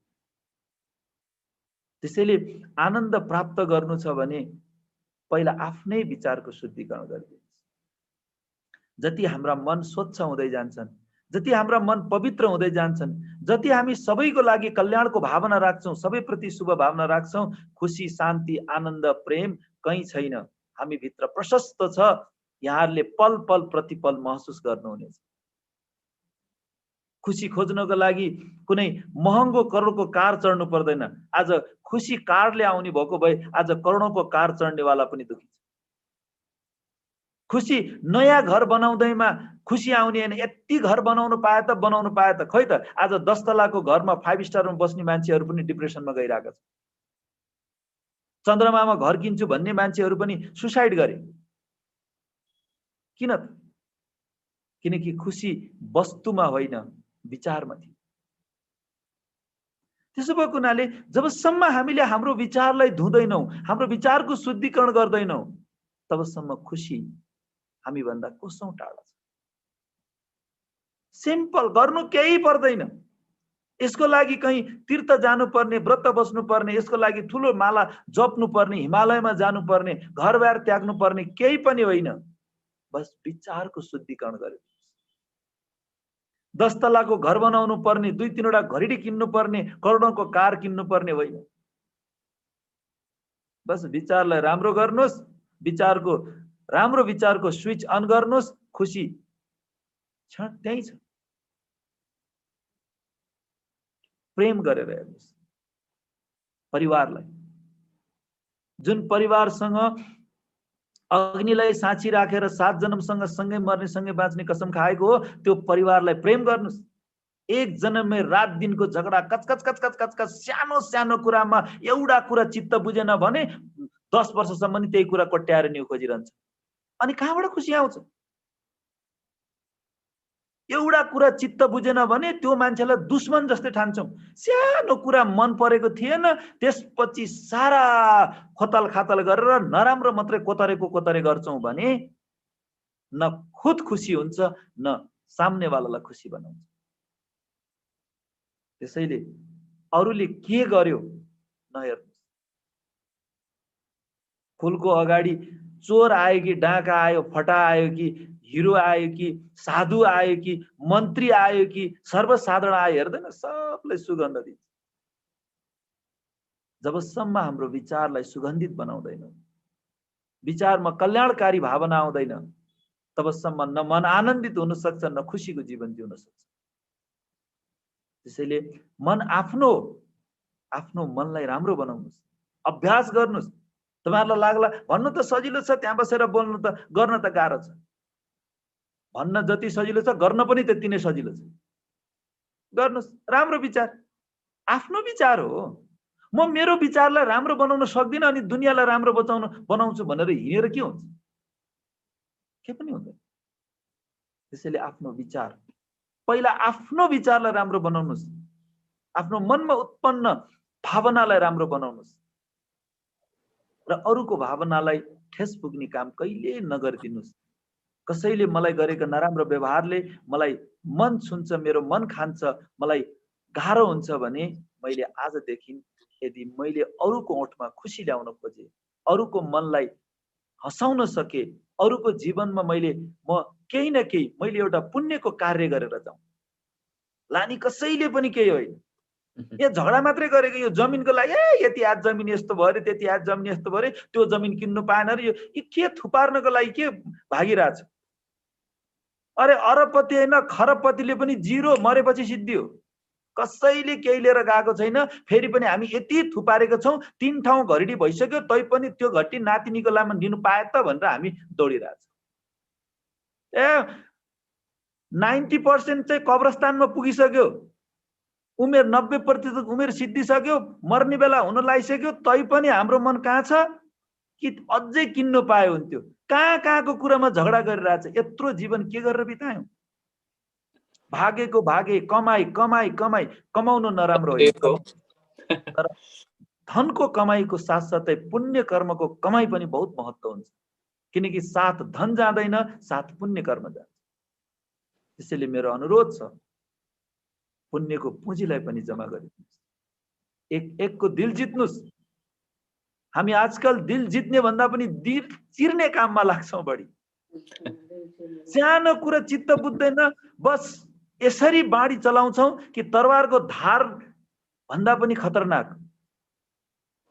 सानो सानो बच्चा पनि यसरी बोल्छ, कति बाटी छ यो, कति टाटी छ। टाटी होइन, यो जस्तो फत्यौरी कोही छैन जसले दुनियाँलाई चाहिँ अहिलेदेखि बाढ चलाउन सुरु गरिराखेको छ।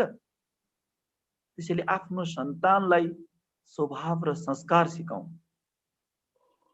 हिन्दू हुनुहुन्छ मन्दिरमा जाउँ, क्रिस्चियन हुनुहुन्छ चर्चमा जाउँ, बुद्धिस्ट हुनुहुन्छ गुम्बामा जाउँ, मुस्लिम हुनुहुन्छ मस्जिदमा जाउँ, सिख हुनुहुन्छ गुरुद्वारेमा जाउँ। ईश्वरको अगाडि जसले शिर न्युराउँछ, आफ्नो भावनालाई शुद्धिकरण गर्छ, त्यो मान्छेले अर्काको लागि गलत गर्ने कर्म सोच्दैन। राइट। आफ्नो भावनाको शुद्धिकरण मात्रै होइन, आफ्नो सन्तानलाई पनि संस्कार सिकाउँ।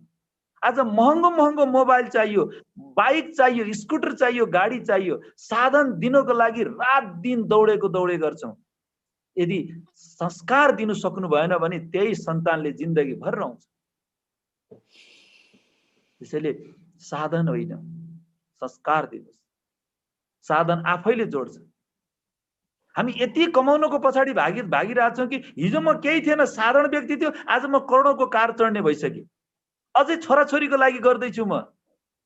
मलाई विश्वासै छैन कि मेरो छोराछोरीले कमाउला भन्ने। यति नालायक सन्तान पैदा गरेँ मैले। ऊ कमाउनै सक्दैन, उसको अर्को पुस्ताको लागि म कमाउनको लागि म भागिराखेको छु। त्यसैले शब्द सुन्दा चित्त दुख्नु पनि सक्छ, तर वास्तवमा मैले भन्न खोजेको कुरा के हो भने यसमा बढी टु मच नहुनुहोस्। कमाउनु भएको छ राम्रो, बन्द नगर्नुहोस्, आम्दानीलाई आइरहन दिनुहोस्, तर लिप्त नहुनुहोस्। कमाएका केही रकम पुण्य कर्ममा पनि लगाइदिनुहोस्, सेवा गर्नुहोस्। कहीँ खान पनि पाइराखेको छैन, त्यहाँ गएर अन्न दिनुहोस्। कुनै कसैले स्कुलको फी तिर्नु सकेका छैन, वर्षमा तपाईले करोड कमाउनुहुन्छ भने 2-4 जना 8-10 जनाको बच्चाहरूको स्कुलको फी तिरिदिनुहोस्। हेर्नुहोस्, करोड कमाउँदाको जो खुसी हो, त्यो खुसी भन्दा कैयौं गुना खुसी एउटा गरिब बच्चाको कपी कलम र किताब किनिदिँदा आउँछ। त्यतिखेर उसको अनुहारमा जो खुसी आउँछ नि, त्यो खुसी बहुत आनन्दको पल हुन्छ। त्यसैले कमाउनु नराम्रो होइन, कमाउनु राम्रो हो। स्थूल धनको साथसाथै पुण्यको पुँजी कमाउनु भयो भने स्थूल धनले सुख दिन्छ, तर पुण्यको पुँजीले खुसी दिन्छ, आनन्द दिन्छ। हामीलाई चाहिएको के? त्यसैले जीवनमा सदा सर्वदा अरूप्रति कल्याणकारी भावना राखौं। हामीलाई ब्रह्मा कुमारीजमा यही सिकाउँछ कि तिमी विश्व कल्याणकारी बनेर विश्वको आत्माको प्रति तिमीले कल्याण गर। कोही गिरेको छ भने त्यसलाई नगिराऊ, त्यसलाई उठाऊ। कोही रोएको छ भने त्यसलाई अझ नरुवाऊ, त्यसलाई हाँस्न सिकाऊ। कोही बिग्रेको छ भने गाली नगर, त्यो बिग्रेकोलाई बनाऊ। यही जीवनको सबभन्दा ठुलो कला हो। त्यसैले परमात्माले हामीलाई यही कला सिकाउनु। हामी अभ्यास गर्दैछौँ। यो होइन कि हामी सम्पूर्ण बन्यौं, हामी फरिस्ता बन्यौं, होइन। हामी अभ्यास गर्दैछौँ। हामी सबै मिलेर हामीले यो अभ्यासमा जुट्यौं भने साँच्चै नै खुसी, शान्ति, आनन्द हाम्रै वरपर छ। हामीले पल पल महसुस गर्नेछौँ, पल पल खुसी, पल पल आनन्दको अनुभूति गर्नेछौँ। मैले कैयौं पटक योग साधनामा बस्दा जब म यस्तो संकल्पहरू गर्छु, मलाई अनुभूति हुन्छ। कहिलेकाहीँ मतलब बोल्न पनि मन लाग्दैन, यति पिन ड्रप साइलेन्स, यति आनन्द लाग्छ। मलाई अलिकति उठेर हिँड्नु पनि मन लाग्दैन। त्यही आनन्दको पलमा बसिरहँ, त्यसैमा बिताइरहँ जस्तो लाग्छ।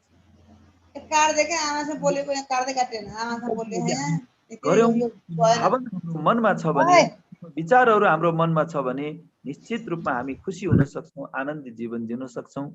यिनै शुभ भावनाका साथमा हामी सबै नेपालीहरूको चाड, विश्वमा नेपालमा मात्रै यो दशैंलाई विशेष पर्वको रूपमा मनाइन्छ। यो सबैभन्दा ठुलो पर्वको रूपमा मनाइन्छ। यो बडा दसैँ, दशहरा पनि भनिन्छ। दशहरा माना कुनै इन्डियामा त रावणको टाउकोलाई चाहिँ बनाएर ठुलो रावण बनाएर जलाउने प्रचलन छ।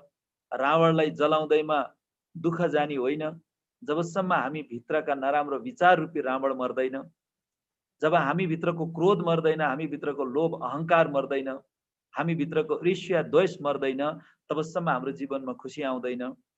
त्यसैले दशहरा भनेको पनि आफू भित्रको नराम्रा विचारहरूलाई हराउने हो। दुर्गा भनेको कुनै साँच्चीकै देवीमा के अरे सिंहमाथि चढ्ने होइन, बाघमाथि चढ्ने होइन। दुर्गा भनेको आफू भित्रको सम्पूर्ण दुर्गुणमाथि विजय प्राप्त गर्नेलाई दुर्गा भनिन्छ। त हामी सबै दुर्गा बन्न सक्छौँ यदि हामी भित्रको दुर्गुणलाई हामीले विजय प्राप्त गर्न सक्छौँ भने। हाम्रो घरको परिवार, हाम्रो साथीभाइ, छरछिमेक, आफन्त, हाम्रा प्रतिद्वन्द्वीहरू हाम्रा दुश्मन होइनन्।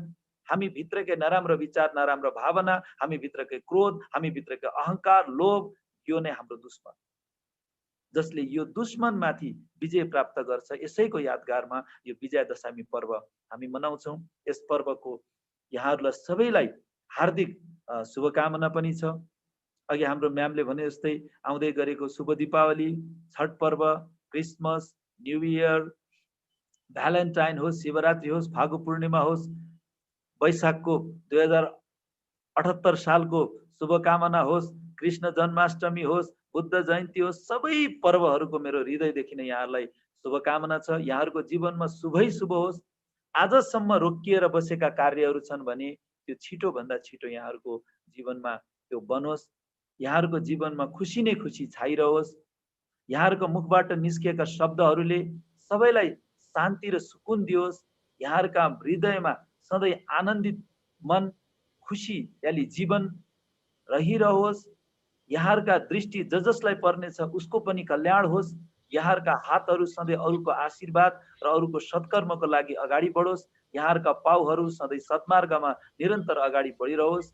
यिनै शुभ भावका साथमा यहाँहरूबाट म पनि अब यो स्नेहा बहिनीलाई म अनुरोध गर्न चाहन्छु, किनकि हामीले 2 बजेसम्म भनेको थियौँ, 2 बज्न लागेको छ। फेरि पनि बिचको कसैको प्रश्नहरू छ भने, केही कुराहरू सोध्न चाहनुहुन्छ भने 1-2 प्रश्नहरू लिन सक्नुहुन्छ।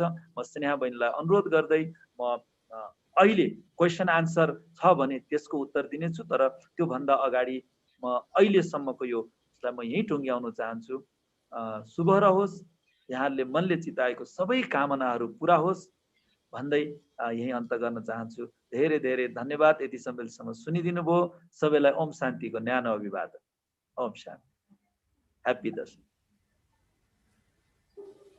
धेरै धेरै धन्यवाद छ आदरणीय वरिष्ठ प्रशिक्षक राजु खलेज्यूलाई। उहाँ अन्तर्राष्ट्रिय सम्मानले सम्मानित व्यक्तित्व पनि हुनुहुन्छ र साथै अहिले वर्तमान समयमा युट्युब र सोसियल मिडियामा पनि युवाहरू बीच प्रसिद्ध हुनुहुन्छ।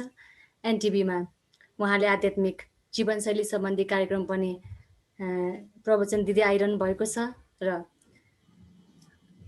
हामीसँग आदरणीय पतञ्जलि आयुर्वेद मेडिकल कलेजका प्रिन्सिपल डाक्टर श्याममणि अधिकारीज्यू पनि हुनुहुन्छ। ढिलै भए पनि उहाँलाई पनि हामी स्वागत गर्न चाहन्छौँ र हामीसँग यहाँ उपस्थित रहनुभएका हाम्रा आदरणीय वर्गहरूले 1-2वटा जिज्ञासा सेयर गर्नुभएको छ। समय त धेरै छैन, त्यही कारणले गर्दाखेरि छोटोमा यसलाई हजुरले सल्भ गरिदिनु हुनेछ र सबैजनालाई आफ्नो जिज्ञासाको हल सुनाइदिनु हुनेछ। हामीलाई एकजनाले जिज्ञासा यहाँ सेयर गर्नुभएको छ, खुसी त अल्पकालको हुन्छ सर, सदाकाल खुसी रहन के गर्नुपर्छ होला भनेर सोध्नु भएको छ। अच्छा, ठिक छ। खुसी सदाकालको हुनको लागि बस रियलमा भन्ने हो भने म यो धरतीमा एक्ट गर्न आएको म एक्टर हुँ। यदि यो फिलिङ्समा आउन सक्यो, यो शरीर मेरो एउटा वस्त्र हो, यो शरीर मेरो एउटा इन्स्ट्रुमेन्ट हो। म एक अविनाशी आत्मा हुँ। मैले पुण्य गर्नु छ र म सधैँ मैले पुण्यको पुँजी बढाउनु छ। कसले मलाई के दियो भन्नुभन्दा पनि मैले के गरिराखेको छु, मैले सबैलाई सके सबको आँसु पुस्छु, नसके कसैको आँखामा आँसु दिँदिन, सके सबलाई खुसी बनाउँछु, नसके कसैलाई दुखी बनाउँदिन। यदि यो भावना हामीले आफ्नो हृदयमा सधैँ राख्छौँ भने हामी सदाकालको लागि खुसी हुन्छौँ।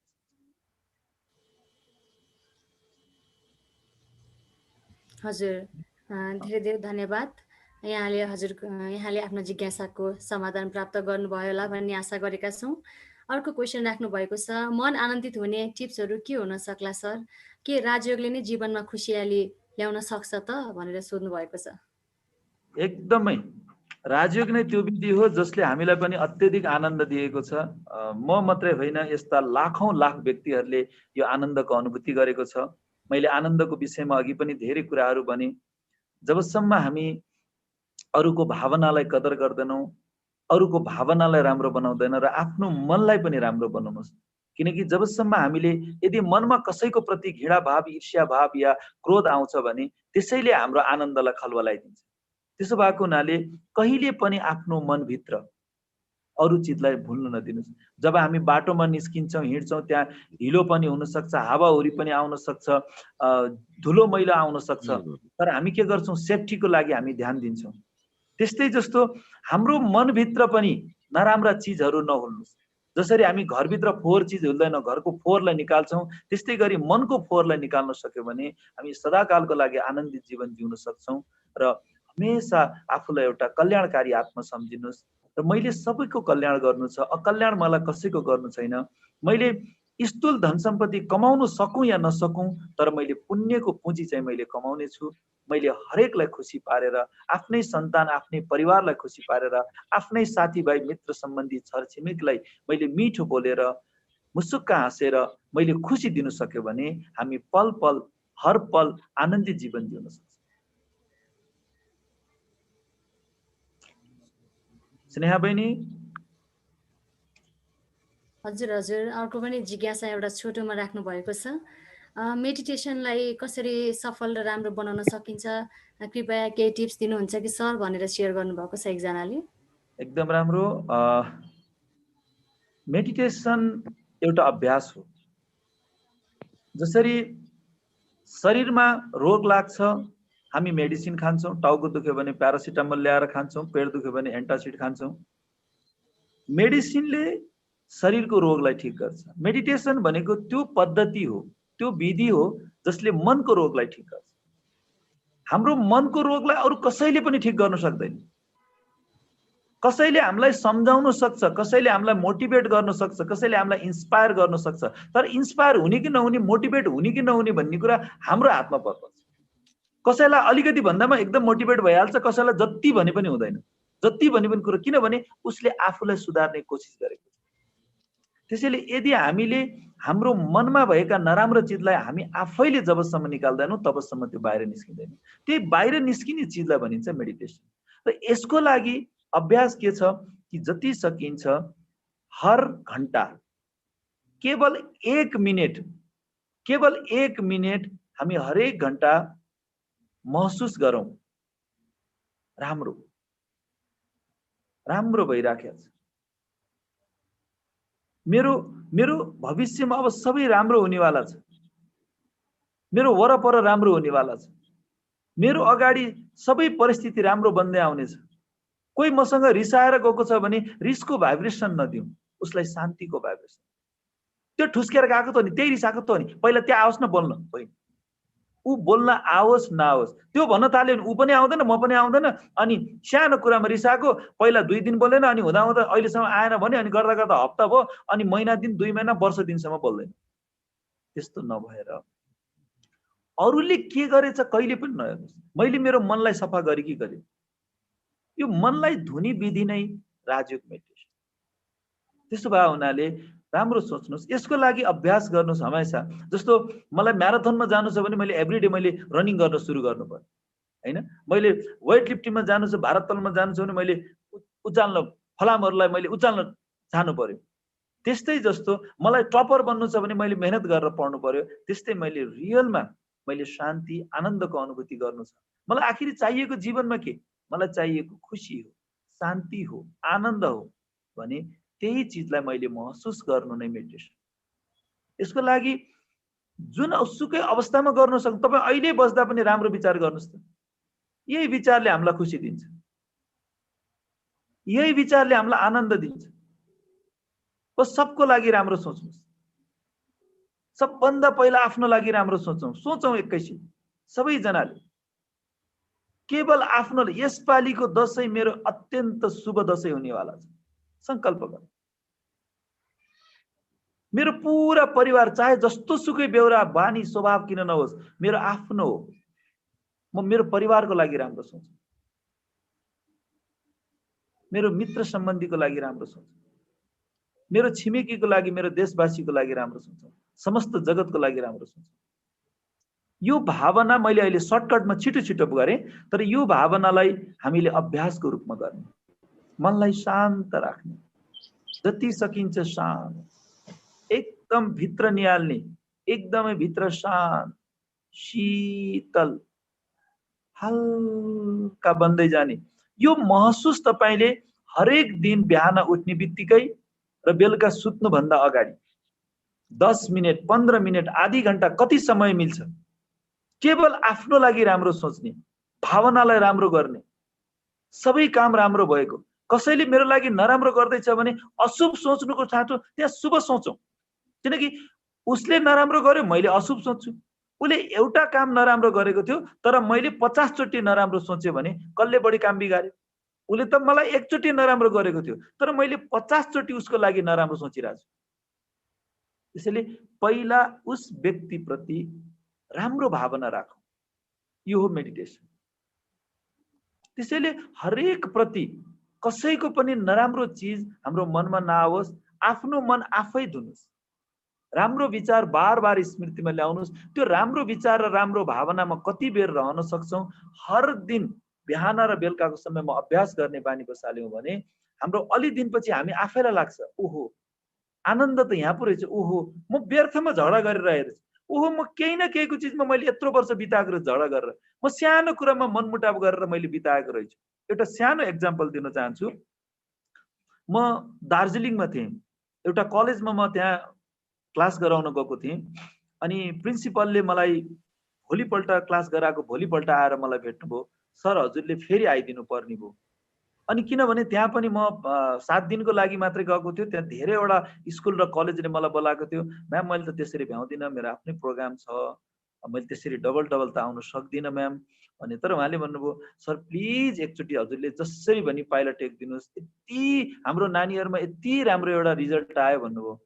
भएको के रहेछ भने जब क्लास सिद्धियो, क्लास सिद्धिसकेपछि एकछिनपछि हामी गयौँ, हामीलाई बिदाई गरिसक्यो, उहाँले उपहार दिएर पठाउनु भयो, हामी आयौँ। आइसकेपछि त्यो म्यामले चाहिँ यसो आउँदा एकजना एउटा 12 कि कति पढ्ने एकजना बहिनी रुँदै आएछ।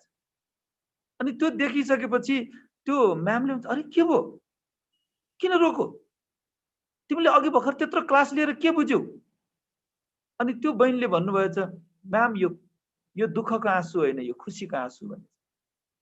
अनि कस्तो खुसीको आँसु भनेछ, उसको बेस्ट फ्रेन्ड त्यही होस्टेलमा बस्दो रहेछ, त्यो बेस्ट फ्रेन्डसँग सानो कुरामा मनमुटाव के भइदिएर उनीहरू नबोल्दा नबोल्दा लामो समयसम्म कैयौं महिनासम्म नबोलिकन बसेर रहेछ। बोल्नु दुईटैलाई मन लाग्ने, तर दुईटैमा के आउँदो रहेछ नि पहिला त्यही आएर बोलोस् न भन्दो रहेछ एउटाले, अर्कोले त्यसले गल्ती गरेको त्यही आओस् न भन्दो रहेछ। अनि दुईटै आपसमा बोल्दै नबोल्ने, अनि दुईटै दुखी भएर बसिरहेको रहेछ। अनि त्यो दिन चाहिँ जब क्लास सुनिसकेपछि ऊ चाहिँ सुइसै आफ्नो साथीको रुममा गएछ। साथीको रुममा जाने बित्तिकै त्यो साथीले त्यो साथी आएको देख्ने बित्तिकै दौडेर गएर अङ्कमाल गरेछ। दुईजना उनीहरू अङ्कमाल गरेर आधा घण्टासम्म रोए। मनमा प्रेम थियो तर एक आपसमा अहंकारले रोकिराखेको थियो। जब त्यो आफ्नो भित्रको अहंकारलाई उ गर्यो, उसले खुद खुसी भएन, उसले साथीलाई पनि खुसी दियो। त्यसैले कहिलेकाहीँ जीवनमा हामीले हाम्रो परिवार प्रति स्नेह र प्रेम गर्न सक्नुपर्छ, अङ्कमाल गर्न सक्नुपर्छ। कैयौंको घरमा यस्तो हुन्छ जसले आफ्नो सन्तानलाई पनि अङ्कमाल गर्न सक्छ, वर्षौं वर्षसम्म यति रुखोपन देखाउँछ, आफ्नै घरको आफ्नै परिवारलाई बुहारी गतिलो छैन। कमसे कम मेरो छोराले, मैले जन्म दिएको छोराले मन पराएर ल्यायो, स्वीकार गर्नुस्। मेरो सासू गतिलो छैन, त्यही सासूले जन्माएको छोरालाई सँग बिहा गरेर किन आएको त? त्यसैले जब श्रीमानलाई स्वीकार गर्नुहुन्छ भने श्रीमानको बुवा आमालाई पनि स्वीकार गर्नुस्, जब छोरालाई स्वीकार गर्नुहुन्छ भने बुहारीलाई पनि स्वीकार गर्नुस्, आफ्नो सन्तानलाई माया गर्नुस्।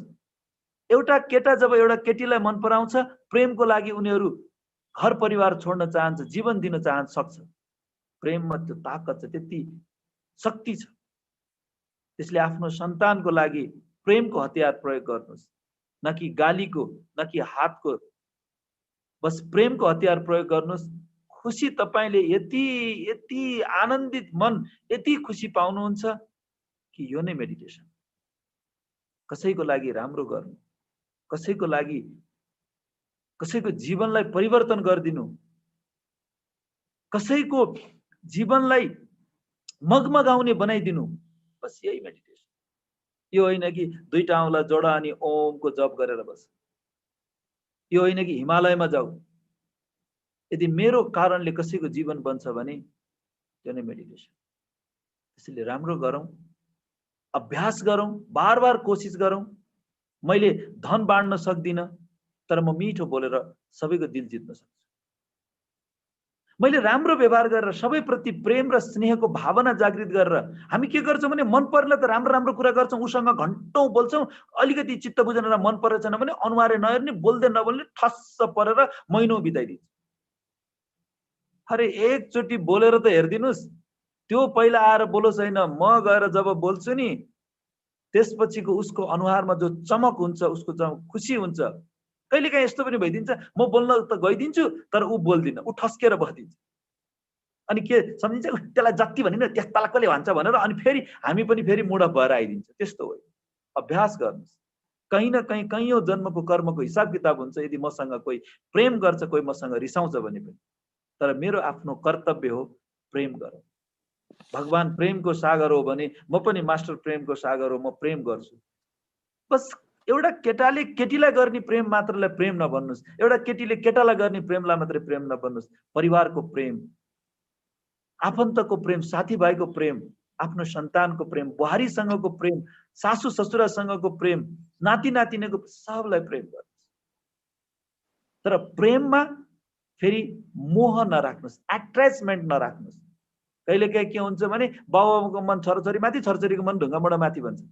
एट्याचमेन्ट हुन्छ। उनीहरूलाई वास्तै छैन, आफू चाहिँ म त एकछिन अनुहार देख्न पाएन भने गाह्रो हुन्छ भन्ने खालको भयो भने त्यसले फेरि पीडाइदिन्छ। फेरि त्यसले, त्यो प्रेमले फेरि हामीलाई सुख दिँदैन। प्रेममा पनि डिट्याच भएर निश्चल भावमा, निस्वार्थ भावमा स्नेह भित्रबाट हुनु पर्यो, तर मोह हुनु भएन। यदि त्यस्तो प्रेम छ भने त्यसले सुख र आनन्द। यो नै मेडिटेसन। मेडिटेसन माना जीवनमा तपाईले सिकेका सुनेका राम्रा कुराहरूलाई एप्लाई गर्नु, आफूले गरेका कुरालाई अरूको जीवनलाई परिवर्तन गर्नु, यो हो मेडिटेसन। ठिक छ स्नेहा बहिनी, समय पनि भएको छ। अरू केही छ त्यस्तो? हजुर ठिकै छ। आगामी दिनहरूमा फेरि पनि हामी हजुरहरूका जिज्ञासाहरू समाधान गर्ने प्रयास गर्नेछौँ। स्नेहा बहिनी, हाम्रो दीपक न्युरे सरले हात उठाउँदै हुनुहुन्छ। के भन्नु चाहनु भएको छ कि? हजुर हजुर सर भनौ। सर्वप्रथम त ओम शान्ति हाम्रो स्पिरिचुअल राजु घलेज्यूलाई। मैले तपाईको चाहिँ यो बाणी पहिलोचोटि सुन्दैछु आज। हजुर यो सौभाग्य हजुरकै सत्सङ्गतमा लाग्नु भएको एकजना सागर कणेलजीले मलाई दिनुभएको थियो, उहाँलाई पनि धन्यवाद छ। हजुर। र हजुरको कुरा चाहिँ एकदम समय सान्दर्भिक छ। यो हामीले समाजमा जतासुकै चाहिँ चेन्ज गर्नै पर्छ, यसमा अरू विकल्पै छैन। तर एउटा कुरो मेरो मनमा के खेल्यो भने हाम्रो समाजमा कस्ता व्यक्तिहरू हुन्छन् भने जस्तै अरूलाई एकदम होच्याउने, निन्दा गर्ने, तपाईको बोलेको बोलाइ गर्ने हैन, अनि तपाईको चाहिँ आफू अरूलाई कन्ट्रोलमा राख्न खोज्ने के, आफू चाहिँ जति जे गरे पनि म सही छु भन्ने हैन, तर आफूलाई कन्ट्रोलमा राख्न खोज्ने यस्ता व्यक्तिहरूको चाहिँ वर्चस्व बढी देख्छु कि मैले समाजमा है। निश्चित रूपमा बढिरहेको छ हैन। यस्ता व्यक्तिहरूसँग क्षमा याचना गरेर सहकार्य गरेर अगाडि बढ्नु त सम्भव हुन्छ होला र? निश्चित रूपमा गाह्रो हुन्छ, तर सम्भव चाहिँ। हैन यस्तो हुन्छ म त चेन्ज भए, मैले माने म चेन्ज भए, तर जुन व्यक्तिसँग सहकार्य गर्नुपर्ने छ मैले, त्यो व्यक्ति चेन्ज हुने कुनै छाडकाटै छैन भने त्यस्ता मान्छेलाई क्षमा याचना गरेर उसलाई चाहिँ कति समयसम्म हामीले चाहिँ नमस्ते गरिरहने त? त्यो त अर्थ भएन नि त, दोहोरै हुनु परेन। सर हामीलाई गुलाबमा काँडै काँडा हुन्छ, फेरि पनि हामी घरमा गुलाब लगाउँछौँ। अनि त्यो क्याक्टसमा तपाईँ हेर्नुहुन्छ भने त्यहाँ काँडै काँडा हुन्छ, फेरि पनि हामी इन्डोर प्लान्ट भनेर ल्याएर लगाउँछौँ। यो समाजमा राम्रो हामीले खोज्ने नै होइन, राम्रो बन्ने रहेछ कि। त्यो त एकदम एकदम एकदम हजुरको ठाउँमा गएको थिएँ सर, मैले एउटा सुनाइहालेँ हजुरलाई।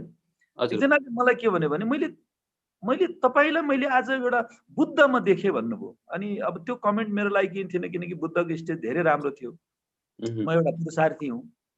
अनि उसले गर्यो, अब मैले त्यसलाई पोजिटिभली लिएँ, कमसे कम राम्रैसँग तुलना गर्यो। त्यसपछि उहाँले भन्नुभयो मैले तपाईँ जस्तै मान्छे खोजिरहेको छु भन्नुभयो लास्टमा जाने बेलामा। अनि मैले भने तपाईँले राम्रो मान्छे नखोज्नुहोस्, राम्रो मान्छे खोज्दै जाँदाखेरि तपाईँले नपाउनु सक्छ।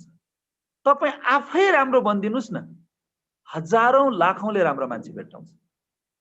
सर यो समाजमा त्यस्ता कैयौँ मान्छेहरू छन्, हामीले गिन्ती गरेर साध्य चल्दैनौँ। तर आफू राम्रो बन्यौँ भने हामी धेरै अगाडि पुग्दो रहेछौँ के सर। हामी अगाडि पुग्छौँ कि उहाँहरू हाम्रो पछाडि फलो गर्न पछि आफै आइपुग्छ। त्यसैले नराम्राहरू छन्, नराम्रोको पछाडि झुक्नै पर्छ, नमस्कारै गर्नुपर्छ, उनले गरेका सबै त्रुटिपूर्ण कार्यलाई क्षमा गर्नुपर्छ भन्ने होइन, हामी अगाडि बढ्नु पनि त छ। त्यसैले हामीले राम्रो गर्ने हो सर। हामीले राम्रो गर्न सक्यो भने हामी पनि बढ्छौँ र उहाँहरूलाई पनि बिस्तारै फेरि मोटिभेट गर्दै उहाँहरू पनि परिवर्तन हुन्छ।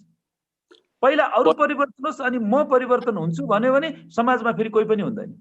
तर एक कदम मैले अगाडि बढाउन सुरु गर्यो भने बिस्तारै बिस्तारै पाइला चाल्नेहरू अरू पनि हुन्छ। हैन, अब हजुरको कुरा काट्ने त ठाउँ कहीँ पनि छैन हैन, त्यसमा त अब त्यो यो ऊ भन्ने कुरा भएन। तर यति हो कि जुन विषाक्त व्यक्तिहरू हुन्छन् नि, यिनीहरू चाहिँ धेरै विषाक्त हुन्छन्, यिनीहरूसँग जहिले पनि जहाँ पनि हमेसा चाहिँ सतर्क रहनुपर्छ है भन्ने मात्रै मेरो कुरो हो के। त्यो त डेफिनेटली काँडा छ भने यहाँ काँडा छ भने सतर्क त हुनै पर्यो। तर बल्कि विषाक्त व्यक्तिलाई विषाक्त मनले विचार गर्दा पनि मेरो मनस्थितिमा, मेरो शरीरमा एउटा नराम्रो भाइब्स जान्छ। जस्तो मैले नराम्रो मान्छेलाई, जस्तो मानिलियो नराम्रो मान्छेलाई मैले विचार गरेर बसेँ, त्यो मान्छेको मलाई अनुहारै मन पर्दैन, त्यो मान्छेको बेहोरै छ नि, यस्ता मान्छे पनि हुन्छन्, यस्ता भ्रष्ट मान्छे पनि हुन्छन् भनेर मैले सोचेँ भने त्यो मेरो मनस्थितिमा मेरो भाइब्रेसन कस्तो गयो त भन्दा नकारात्मक गयो। त्यो मेरो बडीमा, म बसेको स्थानमा त्यसको नेगेटिभ भाइब्रेसन भाइब्रेट हुन्छ। त्यस हुनाले अरू कस्तो भन्दा पनि मैले कति राम्रो गर्न सकिन्छ आफ्नो लागि, किन म राम्रो सोच्छु त त्यसको राम्रोको शरीरको प्रभाव मेरो शरीरमा पर्छ, मेरो मनको प्रभाव। म बसेको सिटिङ रुम, म बसेको किचन, म बसेको बेडरुम, म बसेको स्थान, त्यो सबैतिर राम्रो भाइब्रेसन जानु छ भने मैले पोजिटिभ नै सोच्नु पर्छ। ठिक छ सर? एकदम एकदम धन्यवाद धन्यवाद हजुरलाई। आगामी दिनमा पनि अवश्य हजुरसँग यसरी सहकारी गर्न पाइयोस्, हजुरका चाहिँ ती बाणीहरू सुन्न पाइयोस्। हजुरलाई धेरै धेरै धन्यवाद छ। विजया दशमीको शुभकामना छ हजुरलाई पनि है। धन्यवाद धन्यवाद। स्नेहा बहिनी। हजुर, दीपक सरलाई आफ्नो जिज्ञासाको लागि र के कुराहरू प्रकाश पारिदिनु हुनको लागि पारिदिनु भएकोमा धेरै धेरै धन्यवाद छ। धेरैको जिज्ञासा यही रहेको हुन सक्थ्यो, हजुरले एउटा निमित्त बनेर सबैको अगाडि क्वेसन राखिदिनु भयो। आशा छ हजुरको क्वेसनले धेरैजनाको एन्सर मिल्यो होला, यसको लागि हजुरलाई पनि धन्यवाद छ। र हामीसँग आज मेडिकल क्षेत्रका विभिन्न प्रोफेसरहरू, ब्याङ्क तथा वित्तीय संस्थाका विशेष व्यक्तिहरू, बिमा संस्थाका व्यक्तिहरू हामीसँग हुनुहुन्छ। हामीले समयको पाबन्दीको कारणले गर्दाखेरि व्यक्तिगत रूपले उहाँहरूलाई स्वागत गर्न त सकेनौँ, तर ढिलै भए पनि यस कार्यक्रममा हजुरहरू आइदिनु भयो, यसको लागि धेरै धेरै धन्यवाद छ। आगामी दिनहरूमा पनि हजुरहरूको स्नेहले हामी फेरि पनि यसै गरी कार्यक्रम सञ्चालन गर्नेछौँ र हामी बसेर सबैजना यसै गरी छलफल गर्नेछौँ र अगाडि बढ्नेछौँ। आजको लागि हामीले 2 बजे कार्यक्रम सकाउँछौँ भनेका थियौँ, अलिकति ढिला भयो, यसको लागि हामी क्षमा प्रार्थी छौँ।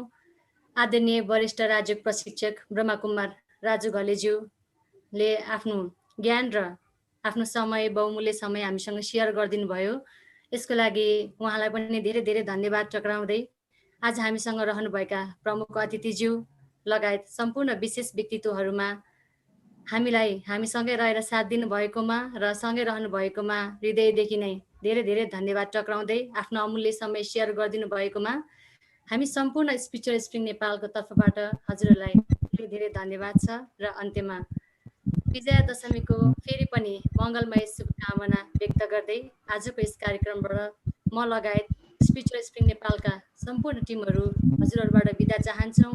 फेरि पनि भेट्ने नै छौँ। हजुरहरूलाई हामी कार्यक्रम गर्नु अघि सबैजनालाई सरसल्लाह लिङ्कहरू फरवर्ड गर्ने नै छौँ र हजुरको स्नेहले फेरि पनि हामी छिट्टै भेट्ने आशाको साथै र अहिले छुटिने आज्ञा र अनुमतिको साथै बिदा हुन चाहन्छु। नमस्कार।